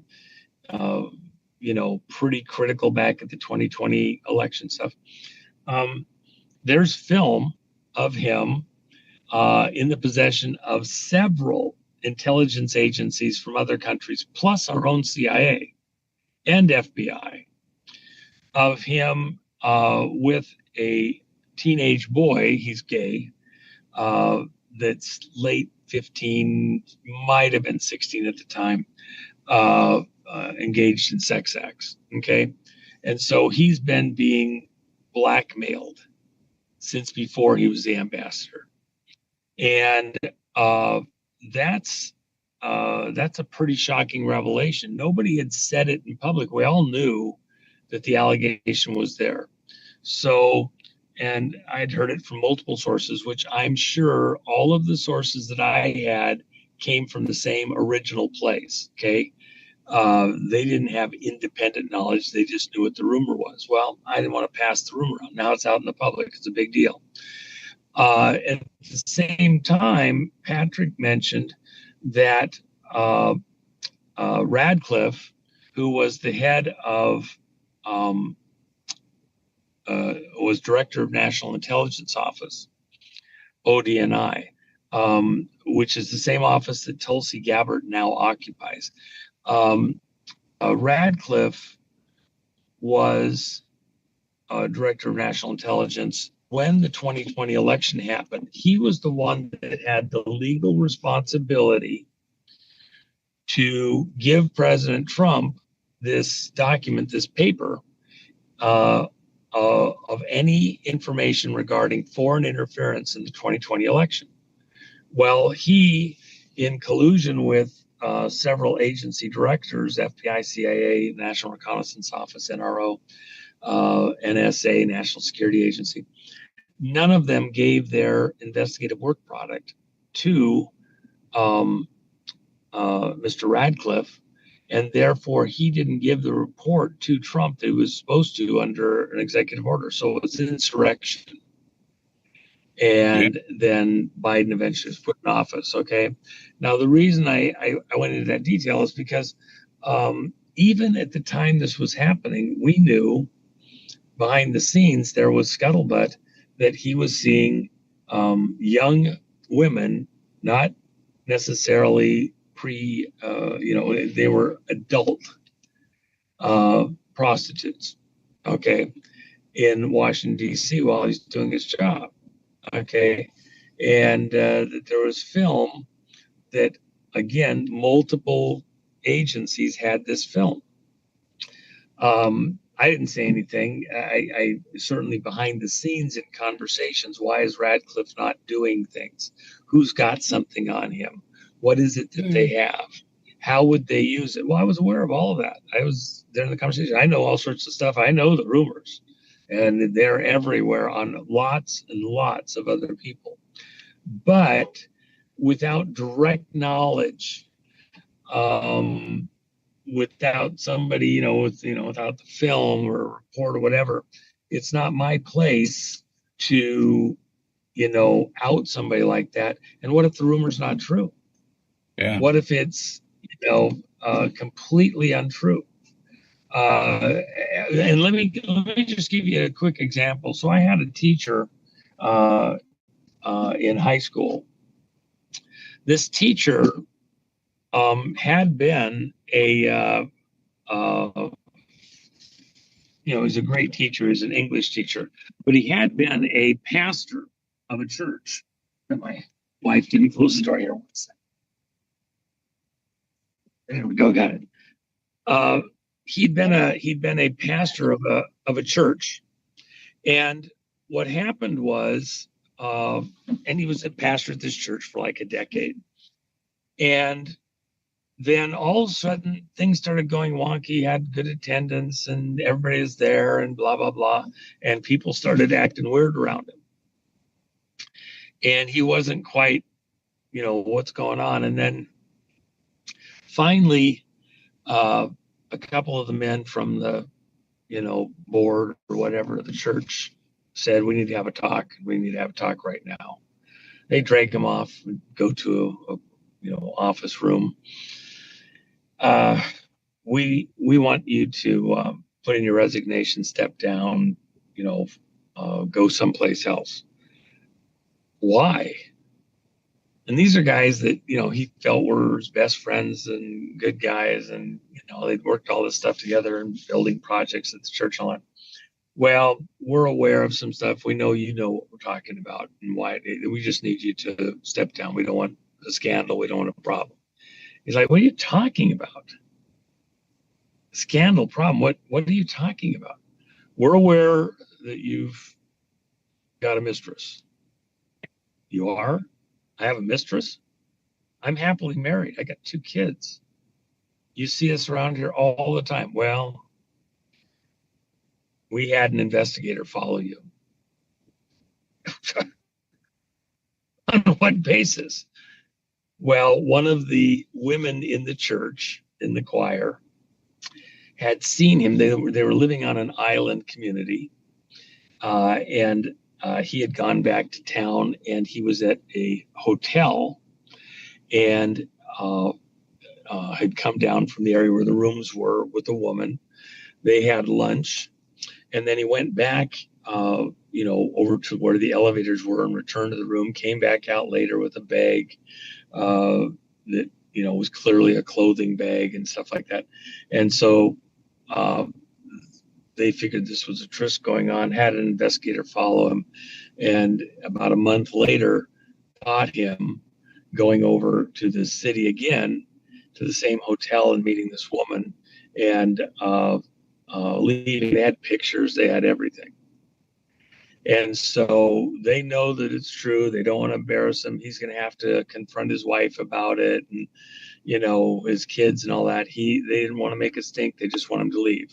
And so that's his last day as pastor. They're going to pay him another week. He'll have his separation stuff, and he's gone. Yeah. And he's like, okay, so you do know who this woman is. Well, we don't know her name. We don't care to know her name. We don't want to, but we're done. He says, well, I mean, if you guys had come to me sooner, this has been going on, festering now for months. I knew something was wrong, but I, couldn't quite put my finger on it. And I knew there was murmuring and whispers going on behind the scenes. Well, yeah, probably half the church knows what's going on. We just had to verify it. Now we've got the proof, and we're done. Okay. Well, I guess I'll have to call my sister and let her know what she got to do with it. Well, she's in the film. She's in the pictures. That's my sister. She lives in this other side of the state, and she comes over here monthly for training stuff as a nurse. And that's the room that the hospital gets her, where she comes over for training, and does training on this medical stuff. And so I go over there and spend time with my sister once a month when she comes over. And certainly my wife knows about it. And he says, hold on a second. And he calls his wife in. And these guys now have the shoes on the other foot. And he's like, yeah, honey, we're going to have to leave the church. They're kicking us out because I'm hanging out with my sister. And he shows her, he sets him up, with a woman, and not my wife, and shows her the pictures. She's like, oh, so-and-so, your sister? What's this about? What? Is that what this is all about? Is that why these people, I knew there was something wrong. Well, then he was willing to maybe try to reconcile. She says, no way, done, we're gone. This has embarrassed me, my family, everything, done. Okay, we're out of here. She just was, because it was like flipping a light switch. They couldn't believe that this whole thing went in a wild, crazy direction. It was false. So when you start talking about, but we know this, or they're at the hotel, I think of that and I'm like, I believe there's a problem. I'm sure it's probably true in the Radcliffe thing. I'm sure it's true with the Rick Grenell thing. It's out there. They're trying to tone it down, but these are key people around Trump, and they're out. They won't be able to recover from this. It's my opinion, and it is true. I'm pretty confident it is in this particular case. But there's other people that have, some problems also that are still going to be outed and have to be outed to clean the area around Trump up. Nixon. Very few people know this. President Nixon, and it's you can go Google it or search engine it or whatever, and you'll see that what I'm saying is true. Nixon didn't trust the FBI, the CIA, anybody to give him real information. State Department, he couldn't trust anybody around him. He was looking over his shoulder the whole time because he couldn't trust the people around him. So he created what they called the Houston Project. And the Houston Project was his own group of spies that reported only to him. He had an aide that set it up and were spying in Washington, D.C. to get the true facts of what was going on politically around him. And the Houston Project, all of the spies were hookers, male and female. Like the old honeypot crew. The honeypot crew, hey? Yes, and they went out. And they would find out stuff, and it was for, to get it back to him. Nixon actually learned from his lead guy, who was a male prostitute, homosexual, learned from him about Watergate and the setup that was going to happen at Watergate 2 weeks before it actually occurred. This person met with him at the White House in the basement, spent an hour explaining the latest intel that they had, and including that they were going to try and set him up on a break-in at the Watergate. Nixon was incredulous. He's like, no way. They wouldn't do that. These are guys that I trust, and I just don't think that's going to happen. Something's not right. And he wanted to know where he got the intelligence. Well, the intelligence came from a transgender woman, a guy that was portraying as a woman at the Watergate Hotel that worked there on the graveyard shift. And this male prostitute knew him and learned that information. That's very famous out there. This person who is the prostitute has talked about it extensively and had great documentation. It's very well documented. Why do I mention that in this context? Because so much of the issues within that political arena, it's the pillow talk. It's the, power is the greatest aphrodisiac. That's what Kissinger said. And he's right. And, so they got to go out there and the testosterone is running or whatever. They just go crazy. And so, and it's true still today. We've seen the things happening in, London, there in Australia, all over the world, in the church, Catholic and Protestant. It's part of human nature. We're dealing with this. And unfortunately, when there's so much of it that is true, it's easy to pass a rumor that isn't true and then slime somebody who's actually, just like my teacher was, Mr. Graham, totally, completely innocent.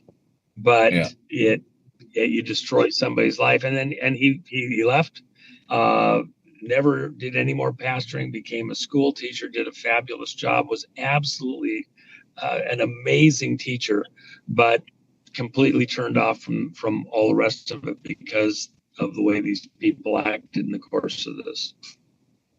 Okay, Juanito. Well, where can people find more from you? Is it the jennifermack.com.au? I think I've got Jen's site up here. Yeah, Jen's got her store. We have a way that you can order and get stuff overseas, but for the most part, we don't do it because it runs into so many shipping issues. There is a way that you can order in the store, and then it goes through an independent shipping company that takes care of all that.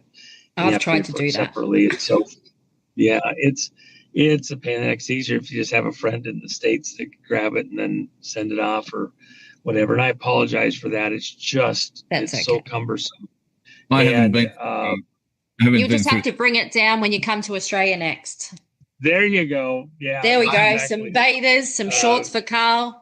No. I'm now a convert one. I don't know if I can get my boot to come up or not, but you've convinced me.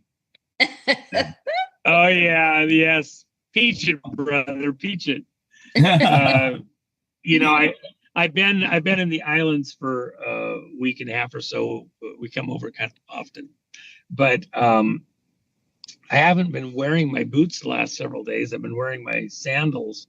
I look like I should be walking with Jesus out there in the sand. Yeah, well, it's like 97 degrees where I am here at the moment, so it's not good weather either. No, but I love my boots, and the boots make kind of a statement anywhere in the world. Anybody knows there's a certain persona goes along with them, and I have the pointy ones. I love my boots. So the long and short of it is that we, I love the Western wear. I even have Western Hawaiian shirts that I love, but I think part of the rest of the imagery with the boots is we got a lot of ass kicking we got to do to get this thing sorted out, and that's why the pointy boots are probably appropriate now. I need to leave a star in a few places. Absolutely.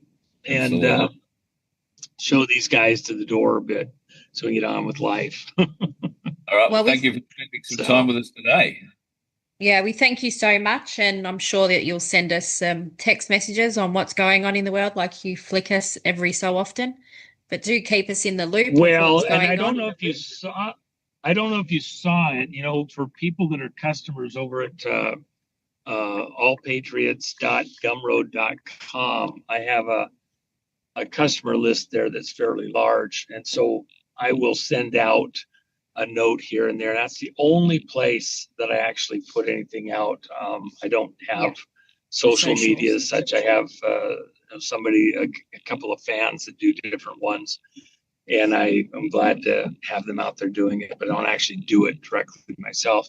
But I will send out a note periodically, and I've been sending them out every a couple times a week right now while Tina's in this crisis that she's been in. Yeah. And the most recent one, I talked about Tina's situation, but I also compared it to what happened in World War II in the lead up to the Battle of the Bulge and then the Battle of the Bulge. And if one of your people down there finds that, it's out there around in a few different places. Somebody published it, but they only put half of the article in. It drove me nuts. Yeah. But there's a couple places now where the full article is there all the way to the end. And, take a read at that. I worked hard on it, and I've sent some other notes out over the, several weeks related to Tina and circumstances. But that one there, I think it helped you put it in perspective, what all of us are going through, and the urgency of the moment to, get Tina free, but also because not just for her, she's iconic.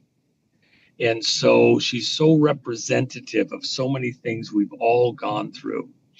And so a win for Tina, getting her free in its own way, is a win for all of us. And even just like with America, as we get the truth of what happened at the 2020 election out and show how it was done, and then all of the injustices that were done since, not just here in America, but across the world, those victories here in America and a victory with Tina Peters personally will be the kinds of things that others across the world will latch onto for their own situation. You've got your own Tina Peters there in Australia in their own lane. Same thing up in New Zealand, England, other places all over the world, Canada. We all have our version of Tina Peters in the various countries. And as we build this out, a victory, an iconic victory of an iconic person like Tina, is a win for all of us. And that's why I want to get it done, and her to be able to come out and speak to the rest of the world when she's free and talk about all the things that happened with her like that. So I'm looking forward. Jen knows we want to come down to Australia and spend some time. I was hoping to do it all while they're filming there in Australia on my friend's movie for the next couple months. I don't know if we'll make it. We might make it just before filming ends in February. If we do, we'll let you know. But Okay. I Australia is one of my favorite places on the planet. It's so amazing, and I'm looking forward to coming back. Well, we've got lots to show you, and I'm sure you'll have a good time, especially with Uncle Carl. And We'll show you a good time. Don't worry about it. all right. Thank Well, I you mean, so the much, car Juan. stuff is one of the things I really enjoyed tremendously. So I would look forward to coming down and spending some time with you guys and see what you guys are doing. The Aussies build engines like nobody else in the world does because you have a different kind of an environment that you have to work in.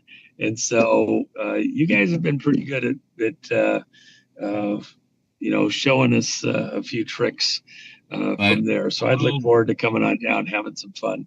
The world was thinking that Mad Max was just a fictional movie about weird-looking cars. Oh, no, that was just Friday night traffic. We call them coming home from work. That's just Friday night traffic in Australia. Yeah, exactly. Everyone's got one. Exactly. Once All again, right. Oh, my God. spending time with us Thank today. you so much, Juan. All right, folks. All right. We'll talk Take again care. soon. Okay. Thank you. Bye. Well, there you go, folks. And I've got to say congratulations if you've stuck through the lot of it. I did tell you at the start it was going to be a long show. Pardon me, but I found it fascinating in a variety of ways. All right, Patriots. Please add Voice of Freedom, or VOF, I think it is on YouTube, to your list. That's what I want you to do. Add all these YouTube channels to your list so when they have stuff on, you can watch it. It'll pop up. Why don't we put on a Piece of the Bloodline series? Does that sound good? We've got 3 parts left.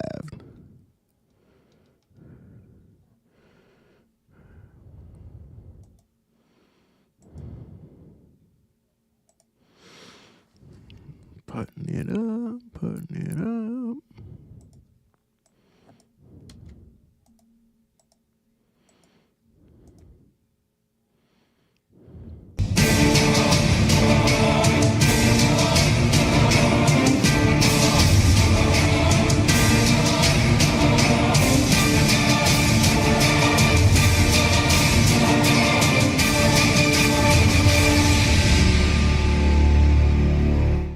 Begin transmission.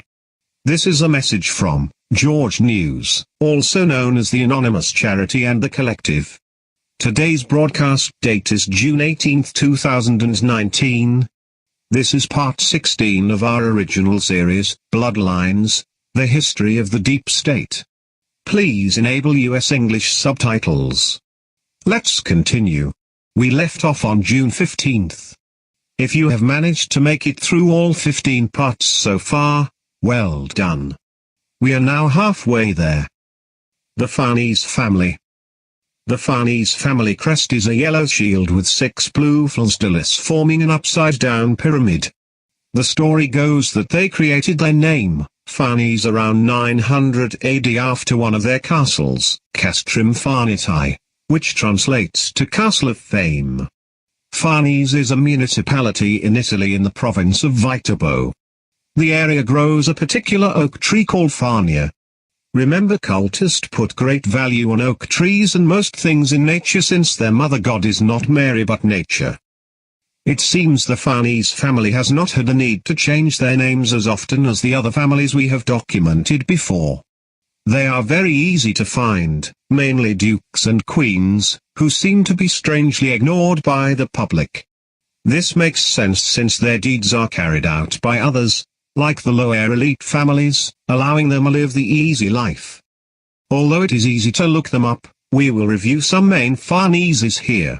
Every other person in the family is a captain of the papal army. Since these people are the Roman Catholic Church, we did not go into too much detail with their titles as it's extremely repetitive. Since we know the deep history about the tribe they came from, we know they invaded Italy and named their territories after themselves, Sparta, Rome, etc. So here we have Farnese, Italy. The treaties of the EU are located in Palazzo della Farnesina, which has 1,300 rooms and holds the 13 offices of the Ministry of Foreign Affairs. The Palazzo della Farnesina was built in Rome next to the Orti della Farnesina, Farnese Gardens, and two other castles, the Palazzo Farnese and the Villa Farnesina, are parallel each other with the river Tiber cutting between them. Another Villa Farnese is in Capriola, also in the province of Viterbo. We can find Count Marquis Prudencio da Farneta born 1119, whose grandson, Guido, was Bishop of Oviedo. In Oviedo we can still find his ancestors Etruscan Fanu, a place where ritual sacrifices were made. In 1218 we see Popo Farnese. His son was Rainusio Farnese, born around 1242. Ranusio Niccolo Farnese was one of 6 sons of Ranusio Popo, the Signore di Farnese and grandson of Rainusio Farnese. Ranusio Niccolo became the captain of the Papal State in 1309. Ranusio Farnese, born around 1368, married Pantasili Solimbeni and had 8 children. Pietro Farnese, the Signore di Montalto di Castro, one of the 8, was the father of Ranusio il Vecchio, Count of Pitigliano. Pietro was the commander-in-chief of the Florentine army and fought against Pisa in the War for Volterra, for which he was handsomely rewarded by the Pope. Ranusio's son, Pierluigi Farnese, the Signore di Montalto, was born in 1435. He married Giovanna Catani and they had 5 children, including Giulia Farnese, who was born in Canino, Latium, Italy. Their 4th child, Angelo, married Lello Orsini and became a lord, just like his other brothers. Pier died in 1487. In 1468 Alessandro Farnese was born and became known as Pope Paul III. His sister, Giulia Farnese aka Giulia la Bella, married Orsino Orsini when she was 15. Alexander VI had already had a mistress, Vanozza da Catani, and had 4 children by her, which he openly acknowledged as his own and gave vast sums of money and titles to. The 4 are Giovanni the Duke of Gandia, his heir, Lucrezia, and Giuffre. Once Alexander VI rose in the papacy, Vanozza was dismissed and replaced by Giulia, who became his mistress and had a daughter by him. She was called the Pope's whore, their affair being quite obvious. She lived in an estate close to the Pope as well as with her husband, who tried to keep her out of Rome after she left to visit her brother. Orsini was forced to return his wife to her lover, where she stayed until she became too old for the Pope and he dismissed her. She became the governor of a town, Carbognano, which had been given to her husband by the Pope as a thank you, 3 years before he died. She is in many paintings from that time, typically titled, The Virgin and the Unicorn. In 1503 we see the first Duke of Parma, Pierluigi Farnese, who married Girolamo Orsini. He was the illegitimate son of Pope Paul III. The second Duke of Parma was Ottavio Farnese, born in 1524 and left a partially constructed Palazzo Farnese on the River Po in the city of Piacenza. He was Duke of Parma, Piacenza, and Castro. Alessandro Ignazio Farnese III became the 3rd Duke of Parma, followed by Ranusio I Farnese, who finished the construction of the palace in 1602. The palazzo is now a museum containing many paintings and artifacts from the family, including the liver of Piacenza, which is a bronze, life-size replica of a sheep's liver. This was used in ritual animal sacrifices by a haruspex, a witch who has studied divination and reading of entrails of sheep and birds, particularly the livers. These types of rituals were done by the Babylonians. It is covered with inscriptions in Etruscan, which was the language used before 100 AD when Latin was created. In the artifacts and writings found in this language we can find Hercules, Zeus and all the other gods said to have been Roman. We already exposed how Rome all started, so we leave you to fill in the blanks with the previous facts given. It is reported that the last person to be able to read this language was Roman Emperor Claudius in 10 BC. If we use this family heirloom as a guide, we can follow the language back to Lydia, a region containing Troy and Babylon. The first ruler of the Mermad dynasty was the giant, King Gyges, aka Gugu of Ludu, Gog the ruler of Magog, born around 687 BC. He killed his friend, Cannidales, ending the first Lydian dynasty. Centuries later, after many wars and ruthless, bloodthirsty rulers, the Lydians sailed to Italy and became the Etruscans and founded Viterbo, which includes the Farnese region, and Rome itself. Their practices continued through Rome's history and remain unaltered today. Odoardo Farnese, the fifth duke and husband to Margherita de' Medici, then Ranuncio II Farnese, and the seventh Duke of Parma, Francesco Farnese, who died in 1727. We of course see a few cardinals during this time, Alessandro Farnese in 1520 and Ranuncio Farnese in 1530.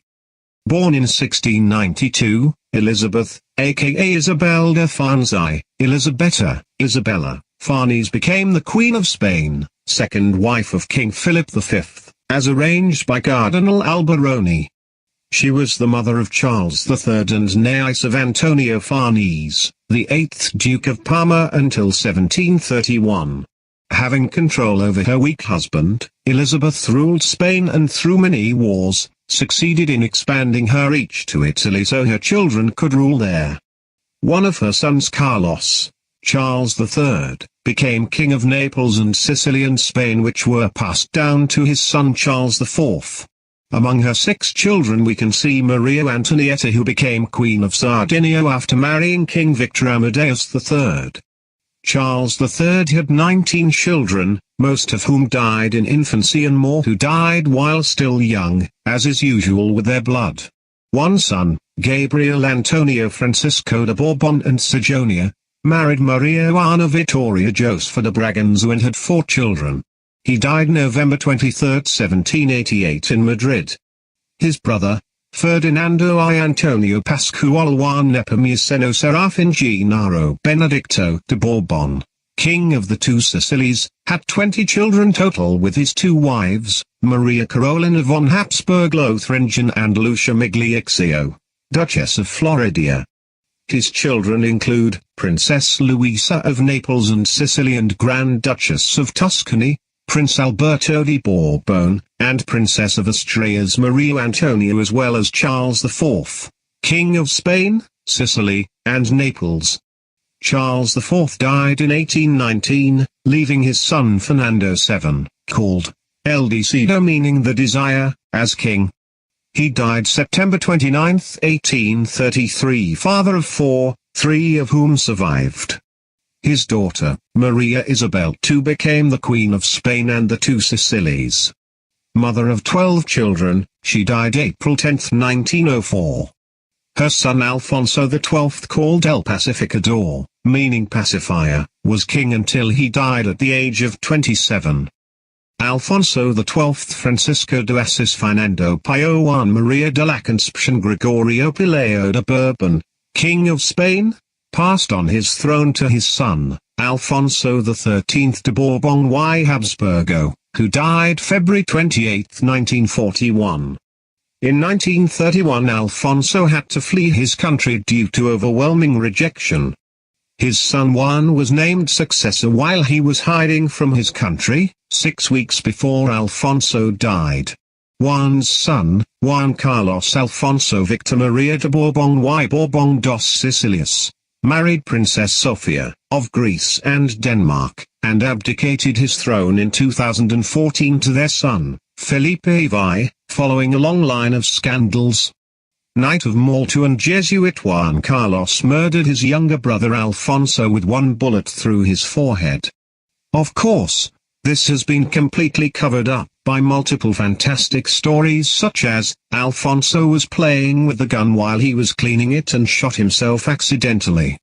How does one clean a loaded gun? When that clearly didn't hold water, the next story was, Juan was holding the gun and Alfonso came into the room, bumping Juan's arm with the door which caused him to pull the trigger. The bullet then bounced off the wall, leaving no marks on it, and directly into the center of Alfonso's forehead. Still another version is that Juan did not know the gun was loaded and pointed and fired it at Alfonso.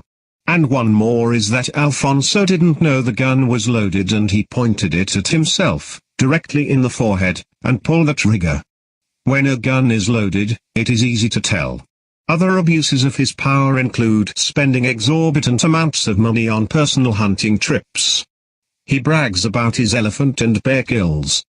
He is one of the elites being considered to take the Black Pope position. Once the country had had enough of his irresponsibility, and started standing up, he stated he had been considering abdicating for quite some time, passing it to his son. When they are realized, when people start not taking their crap any longer, they walk away. All you must do is stand.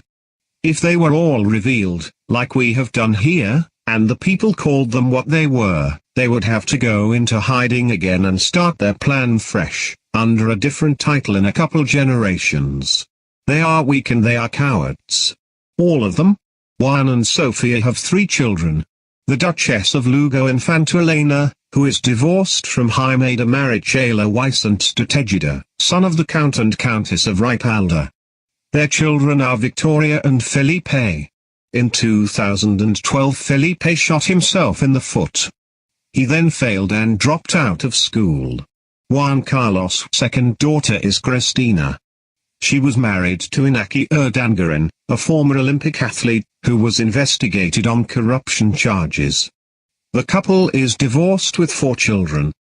The third child of Juan Carlos is Knight of Malta and fellow Jesuit, Felipe, now married to Princess Letizia with 2 daughters. Let's glance at another line. In 1899 Alfonso de Orleans y Bourbon, Infante of Spain, Duke of Galliera, and his younger brother Luis Fernando were sent to England to be educated by the Jesuits at Beaumont College. They were there until 1904. Alfonso had many connections. As we would expect. He was a personal friend of President Herbert Hoover, Cornelius Vanderbilt III, Percy Rivington Pine II and much more. He married Princess Beatrice of Saxe-Coburg and Gotha, granddaughter of Queen Victoria. He was stripped of his titles for the marriage which were restored to him later. Their children who are of the British royal bloodline as well now are Infante Alvaro, Duke of Galliera, Alfonso de Orleans, and Ataulfo de Orleans. Some of those alive from this line today are Gerardo de Orleans Bourbon y Parodi Delfino and Harry Freeman Saint, whose children are Carla d'Orleans Bourbon Saint, who married John Stephen Lilly, and then Nicolas de Haro y Fernandez de Cordoba. Her 3 children are Nicolas de Haro y Saint, Sofia de Haro y Saint, and Mateo de Haro y Saint. Alfonso de Orleans Bourbon y Ferrara Pignately 7th Duke of de Galliera, is a Roman Catholic, as are all in this bloodline. This makes him ineligible for the British throne. Alvaro de Orleans Bourbon y Ferrara Pignately, married to Alice Acosta with 1 son, Aidan de Orleans Bourbon y Acosta. Beatrice de Orleans Bourbon y Parodi Delfino, who with Tommaso de Contifarini, had 2 children, Luisa Farini and Alessandra Farini. Elena Gioia de Contifarini married Joaquin de Haro y Fernandez de Cordova, founder of PowerNet, on the 19th of June 1999 and have 2 children, Claudia de Haro and Thomas de Haro. Alvaro Jaime de Orleans Bourbon y Parodi Delfino had 3 children with Giovanna San Martino d'Agli de Marchesi di San Germano, niece of Queen Paola of Belgium. The three children are Pilar de Orleans Bourbon y San Martino Dagli, married to Nicholas Henderson Stewart, Andres de Orleans Bourbon y San Martino Dagli, married to Anne Lawyer Vanixter, and Alois de Orleans Bourbon y San Martino Dagli, who is an industrial planner for Ferrero, who is married to Guadalupe Solis Jabon. They have one daughter, Eulalia de Orleans Bourbon y Andina, goddaughter of King Juan Carlos I of Spain. The Orsini family. Next hit on our list is the Orsini family. Consisting of popes, dukes, counts and knights of Malta. Their family motto is, Senza Improveri, which means without reproach. Yes, without reproach.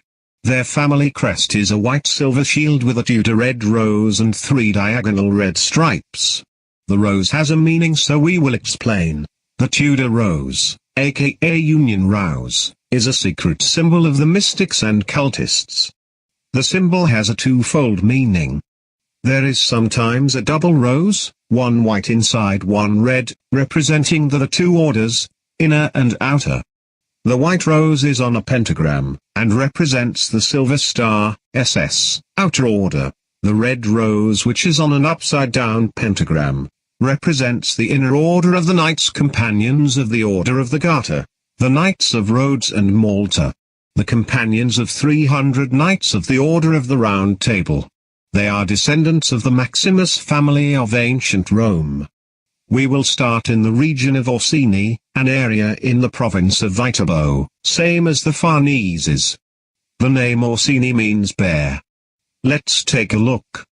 The first Orsini we come across is Carlo Orso de Orsini, around 499 in the Roman Synod. Pope St. Alexander I around 112, created the title Carlo, and was suppressed by Pope St. Gregory I the Great in 600. Carlo's great-grandson Ariberto, was the earliest family member in the Knights of Malta, that we know of. Carlo's great to the 8th grandson, also named Orso de Orsini, was born around 938. We will discuss this line in a bit. From the Carlo Orso, who changed the spelling of the name, we can trace them back much further. Pietro Orsini worked in the church and signed papal bulls until he died in around 1073. In 1106 Giacinto Boboni aka Pope Celestine III, was born of the Orsini family. A few used Boboni instead of Orsini as their last name. His brother, Pietro Orsini, was a cardinal priest. He confirmed the Teutonic Knights, crowned Roman Emperor, Henry VI, and excommunicated him later. He excommunicated Alfonso IX of Leon and wanted to resign but was denied by the cardinals. Other popes from the Orsini line, Nicholas III in 1277 and Benedict XIII in 1724. There are numerous cardinals from this family as well. All three of these popes made many of their family members cardinals upon entering the Vatican. Nicholas III's brother, Napoleon Orsini Frangipani, was a cardinal as well as part of the conclave for 6 years. He died in 1342 and his successor was Rinaldo Orsini until 1374. Romano Orsini, Signore di Pitigliano, and Vicar of Rome, was born to Gentile to Orsini, in 1270. He married Anastasia de Montfort, Countess of Nola, and they had 7 children. Sueva del Balzo married Romano's grandson, Count Roberto Orsini, in 1330. Their son, Count Raimondo Orsini del Balzo, the Prince of Taranto, married the Countess Maria of Enion, which expanded the family's wealth and land. Raimondo became the most powerful lord in southern Italy by the time he died in a siege in 1406. Because he helped Pope Urban VI, the Count was given license to build a convent, hospital and a church. His son, Giovanni Antonio Orsini del Balzo, married Pope Martino V's daughter, Anna, and was Prince of Taranto 1414. He was assassinated in 1463 and all he owned was returned to the Vatican. Raimondo had a brother, Niccolo Orsini, aka Niccolo Ursins, was the Count of Nola, and died in 1399. We see one of the few named altars here. Ursins is the name of another one of their founded territories located in France. Remember, the last names are markers of where they come from. Let's take a look at Ursins aka Orsini for a moment. Remember Carlo Orsoda Orsini? Part of the synod. We see in the Orsini background they had a violent feud with the Colonna family which went on for quite a while and only ended because of a papal bull ordering them to make peace and for each heir on each side to marry one of the Pope's daughters. So, it is after the feud we see their name change to Orsini from Ursini. The Ursini tribe, named after its leader, Ursus, entered Rome from across the Rhine. Now, don't get too excited, we are not talking about the Ursini who were found in one of the galaxies explored by the Destiny expedition in Stargate. However, they don't just make names up. The Ursini, once they landed in Rome, soon became equally powerful as the nobles of that time, due to their force and numbers. Two popes from the tribe are Celestine III and Nicholas III. They are known for being a staple family in the Senate of Rome from the time they arrived. They had a constant feud with the jealous Colonna family which after a couple hundred years was ordered to stop by a papal bull. The heir from each family had to marry one of the Pope's daughters. Once the feud was over, Colonna used the name Ghibellines and the party of the empire. The Ursini adopted the title of Guelphs and also used the name Gedani and their cause was the church. The eagle and the keys were used in their family crests, which we see today. The families continued to hate each other for centuries.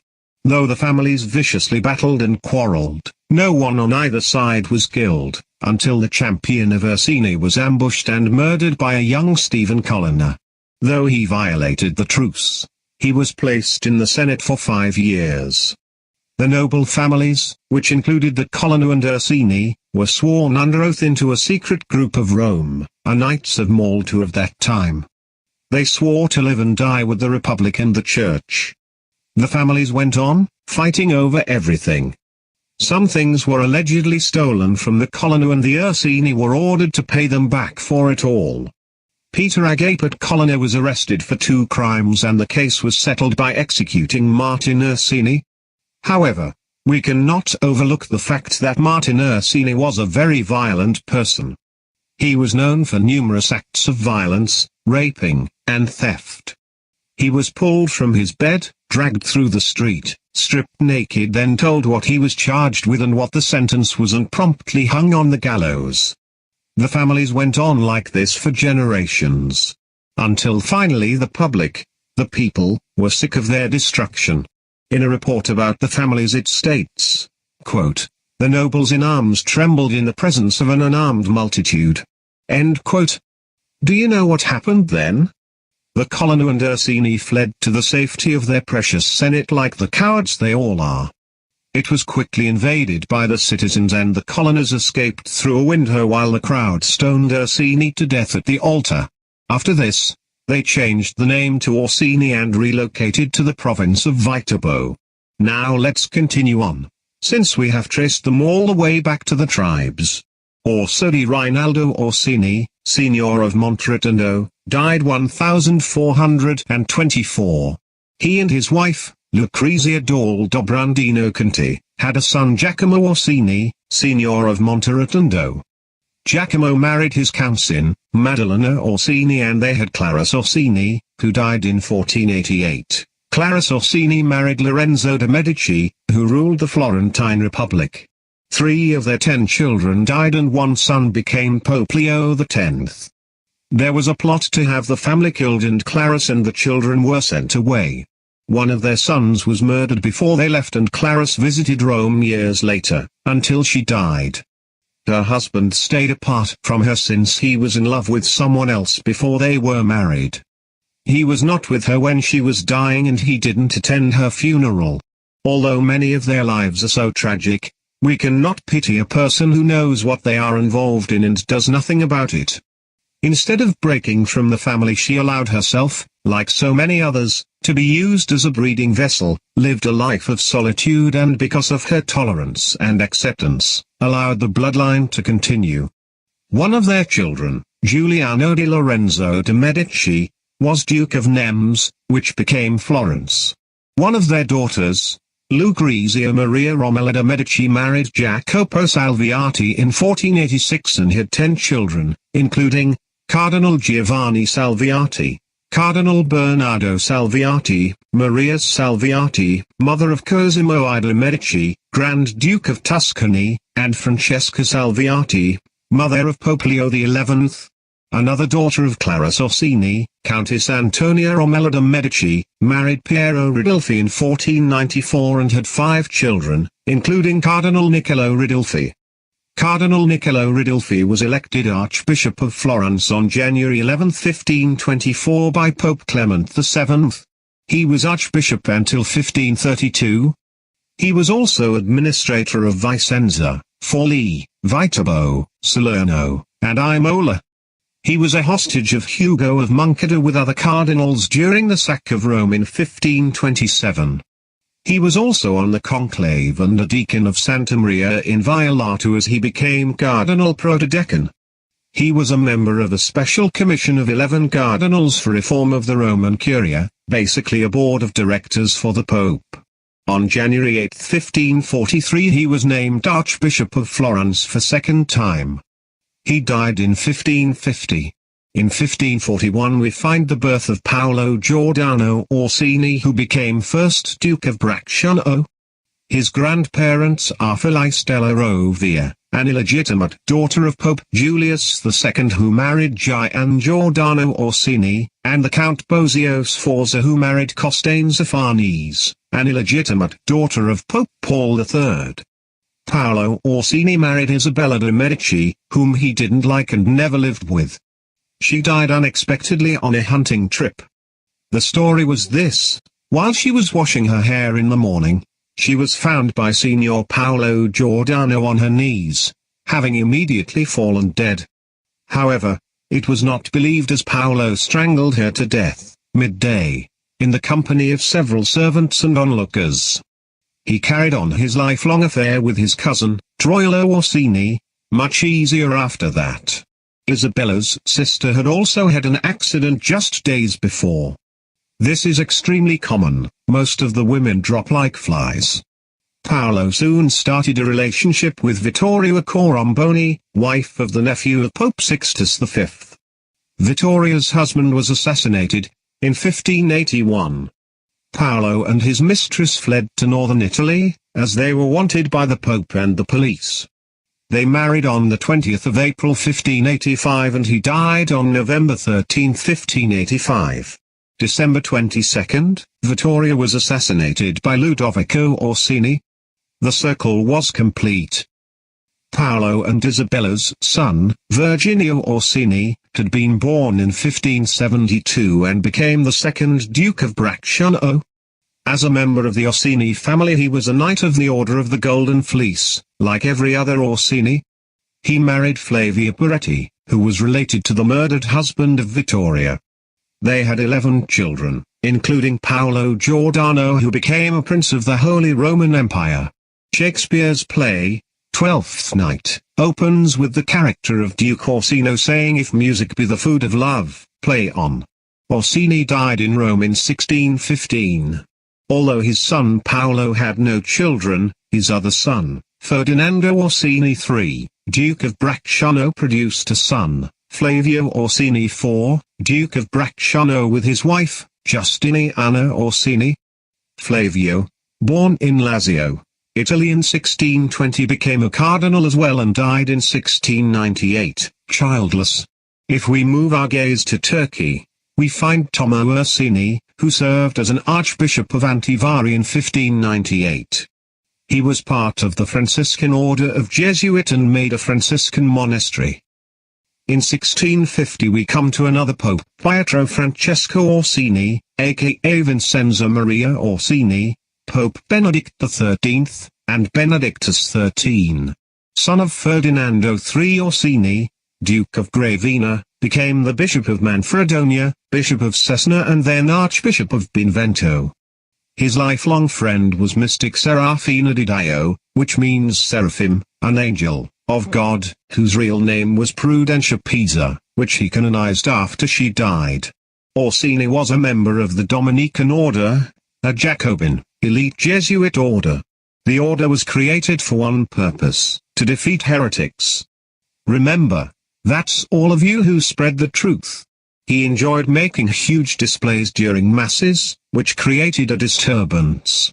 During his time as Pope, he canonized and sainted a multitude of people. He expanded the church by elevating 29 cardinals and consecrated over 100 bishops. He passed a papal bull which encouraged all in the Dominican order to gather members and train them.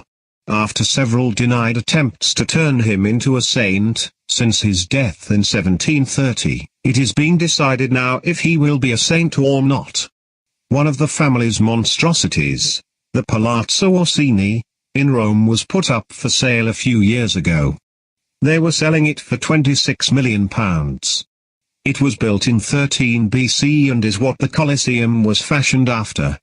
The painting The Battle of Anghiari by Leonardo da Vinci includes two knights, Lodovico Trevisan and Giovanni Orsini. Like most paintings, they include the real people of the time. That fact should make art just a bit more interesting to some of you. The paintings before 100 years ago are either symbolic of a person's ideas, feelings, or life, or they are actual events depicted. Another main vein of this bloodline we can find with François-Marie Orsini, born in 1638 in Corsica, France.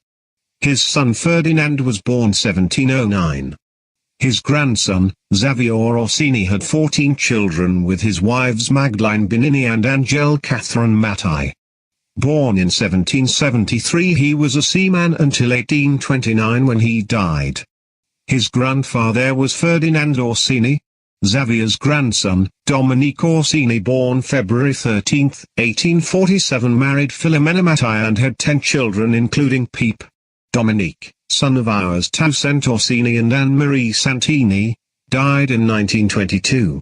Pepe Aurelius Orsini, born July 25, 1890 in Corsica, France, died 1891.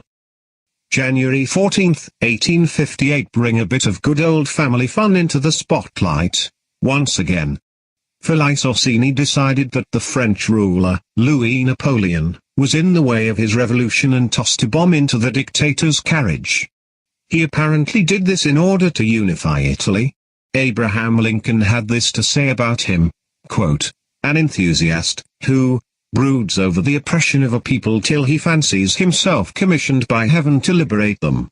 He ventures the attempt, which ends in little else than his own execution." End quote.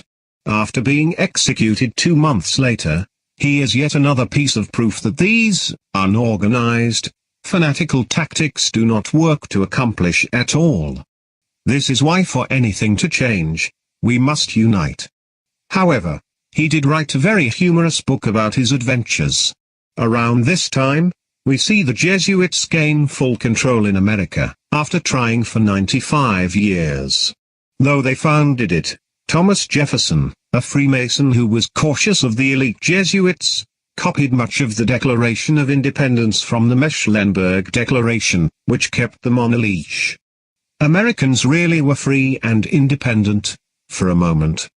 In 1871, the original Constitution for the United States of America was changed to the Constitution of the United States of America, which was written by the Jesuit Roman Catholic Pope after a financial deal to help the struggling economy. This is also when the Vatican created their third city-state, Washington, D.C. Question: was the White House named so, since it is the house owned by the White Pope? Felice Orsini had 2 sisters, Philippa Maria and Aina. Philippa married Francesco Giovannossi and had 9 children. She died in Massachusetts, USA in 1920. Aina Orsini married Gaetano Prezzotti and they had 3 children. She died 1 year after her sister, in Massachusetts. Though the children had their father's last names, today it's easy to find the Orsini name in many of the politicians and leaders in America. The Italian, main strain of the bloodline attempts to continue to hide in the shadows of the Vatican. Felice Orsini had 2 sisters, Philippa Maria and Aina. Filippa Maria Orsini married Francesco Giovanassi and had 9 children, several who were in the military.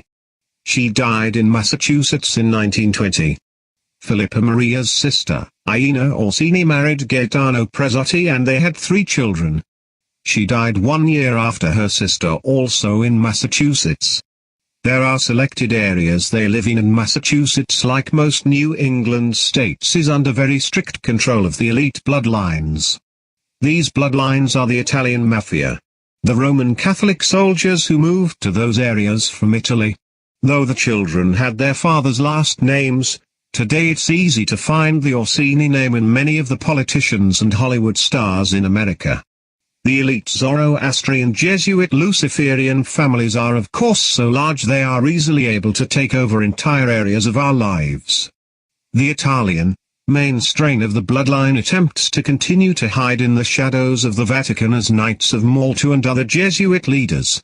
Ron, also called Roy Orsini, was murdered by his wife Mary Lee Hatcher in 1982. She also conspired a very detailed plan to murder another. The media went crazy over the news and it became one of the most sensational murders of Arkansas history. Mary Lee confessed weeks before she died of a heart attack in 2003. Today some Orsinis are: Alessandro Orsini, born April 14, 1975, and is the director of the Observatory on International Security at the University Luis Guido Carli of Rome. He teaches sociology of terrorism for the Department of Political Science and director of the site Securistu Internazionale. During his time at MIT, his focus was on the psychology of Islamic terrorism and continues today, and have contributed to his books. He is a member of the Committee for the Study of Jihadism, which was set up by the Italian Prime Minister.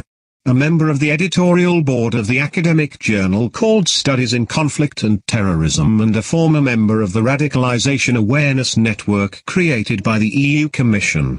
Like a good elitist, Orsini speaks at the places one would expect, such as Harvard, MIT, Johns Hopkins, Boston College, Brookings Institution, Trinity College, and other Jesuit schools. Nicoletta Orsini and John Orsini are 2 others with this last name who work at the school as well. The school was founded by a few businessmen and bankers, including one of Forbes' wealthiest men in the world of 2003, Umberto Agnelli. He was a Knight Grand Cross and received 2 honorary awards from the order. You should be able to notice by now. This Jesuit college will only have selected teachers in it. Over in the USA, Brad Orsini, Director of Jewish Community Security under Jewish Federation of Greater Pittsburgh. He is an ex-FBI agent. The Jewish community is working closely with the FBI to ensure their safety as a community thanks to Brad Orsini. However, when one looks into his background, we find in September 2001, Special Agent Bradley Orsini was demoted and received a 30-day suspension without pay for a series of policy violations that occurred from 1993 through 2000. These included but are not limited to having an inappropriate relationship with a subordinate, making improper, vulgar and sexual comments, forging names and initials on chain of custody forms, evidence labels and interview forms. He threatened a subordinate with violence and improperly documented the seizure of a weapon and ammunition from a search. This is a small list. He was awarded the Western Pennsylvania Law Enforcement Agency Director's Award for leading the FBI response to several false flag events, including the Franklin Regional High School stabbing and the Monroeville Mall shooting. He was also awarded the FBI Director Award for Excellence in Training and Professional Development. The Orsinis are into movies, fashion and of course other entertainment. One Italian Roman Catholic actress, Isabella Orsini, has been married to Belgian Prince Eduardo de Lin. They received personal congratulations from Pope Benedict XVI. Their children are Princess Althea Orsini de Lin and Princess Athenais de Lin. Isabella is daughter of Lolita Rossi and member of the Order and Jesuit Mario Orsini, also the goddaughter of Italian Prime Minister Silvio Berlusconi. Her brother is David Andrea Orsini, who now owns a leather bag company. A few of the other actresses are Kate Orsini, sex kitten Valerie Orsini, and Marina Orsini, who was married to Canadian actor Serge Postigo for some time. When Marina was asked about her family, she responded, quote, "My family makes me feel wealthy. That is the place where I feel at my best, secure, completely myself. It's an energy that feeds you. It's absolutely the best feeling in the world. There can be so much pressure with life, with work, socially, you have to perform. Family provides a shelter from all of that pressure. I could never imagine being too far away from them." End quote. We will also find in the Orsini family today the Grey Pope. The Grey Pope is always, always, always of the elite papal blood. The White Pope and Black Pope are just pawns. Pope Francis and Adolfo Nicholas are nothing. They are only faces. The one who controls them, their master, is Pete Orsini, the Grey Pope of the Jesuits. Henry Breakspeare in Macau, China, is next in line for succession. Jesuit Pete Orsini is also known as Orso and also goes by the family's ancient name Maximus. Let's move on now to the old Obrandini line. But we will cover that over the coming week. This has been a message from George News, also known as the Anonymous Charity and the Collective. Today's broadcast date is June 18, 2019. End of transmission.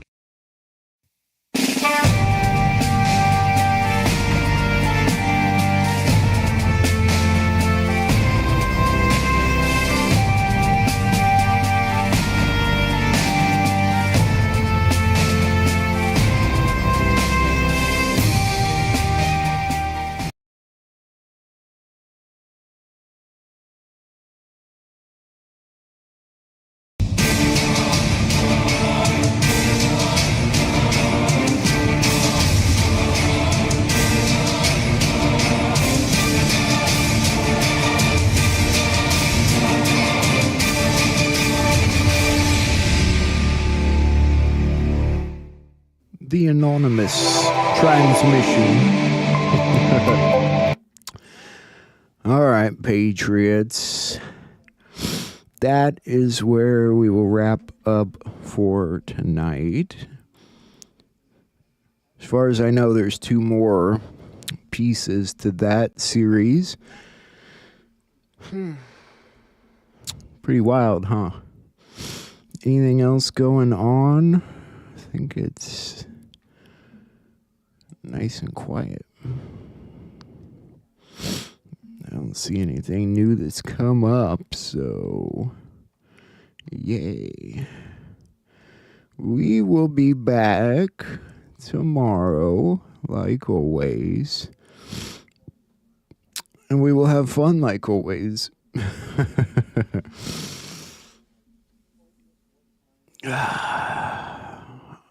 I'm ready to relax. I don't know about you guys. What you guys been talking about? Med beds? Interesting stuff. I think we'll find out soon enough. Soon enough, guys. It's exciting stuff. But, yeah. Well, like always, I'm going to leave you in the fine hands of some rock and roll, and I'll see you all tomorrow night. I love you, Patriots. God bless you. Much love. Sleep well. And I hope to see you all tomorrow night. Have a good one, Patriots.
fellow Americans, ask not what your country can do for you, ask what you can do for your country.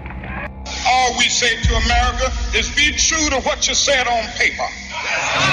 But somewhere I read of the freedom of assembly. Somewhere I read of the freedom of speech.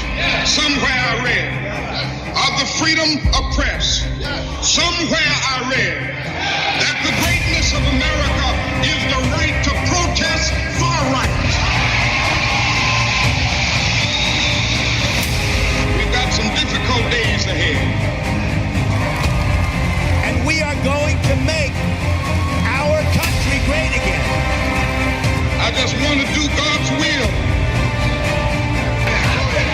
I may not get there with you, but I want you to know tonight that we as a people will get to the promised land.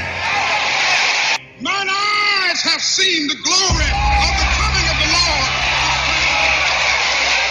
I am talking about genuine peace, the kind of peace that makes life on earth worth living. The kind that enables men and nations to grow and to hope and build a better life for their children. Not merely peace for Americans, but peace for all men and women. Not merely peace in our time, but peace in all time.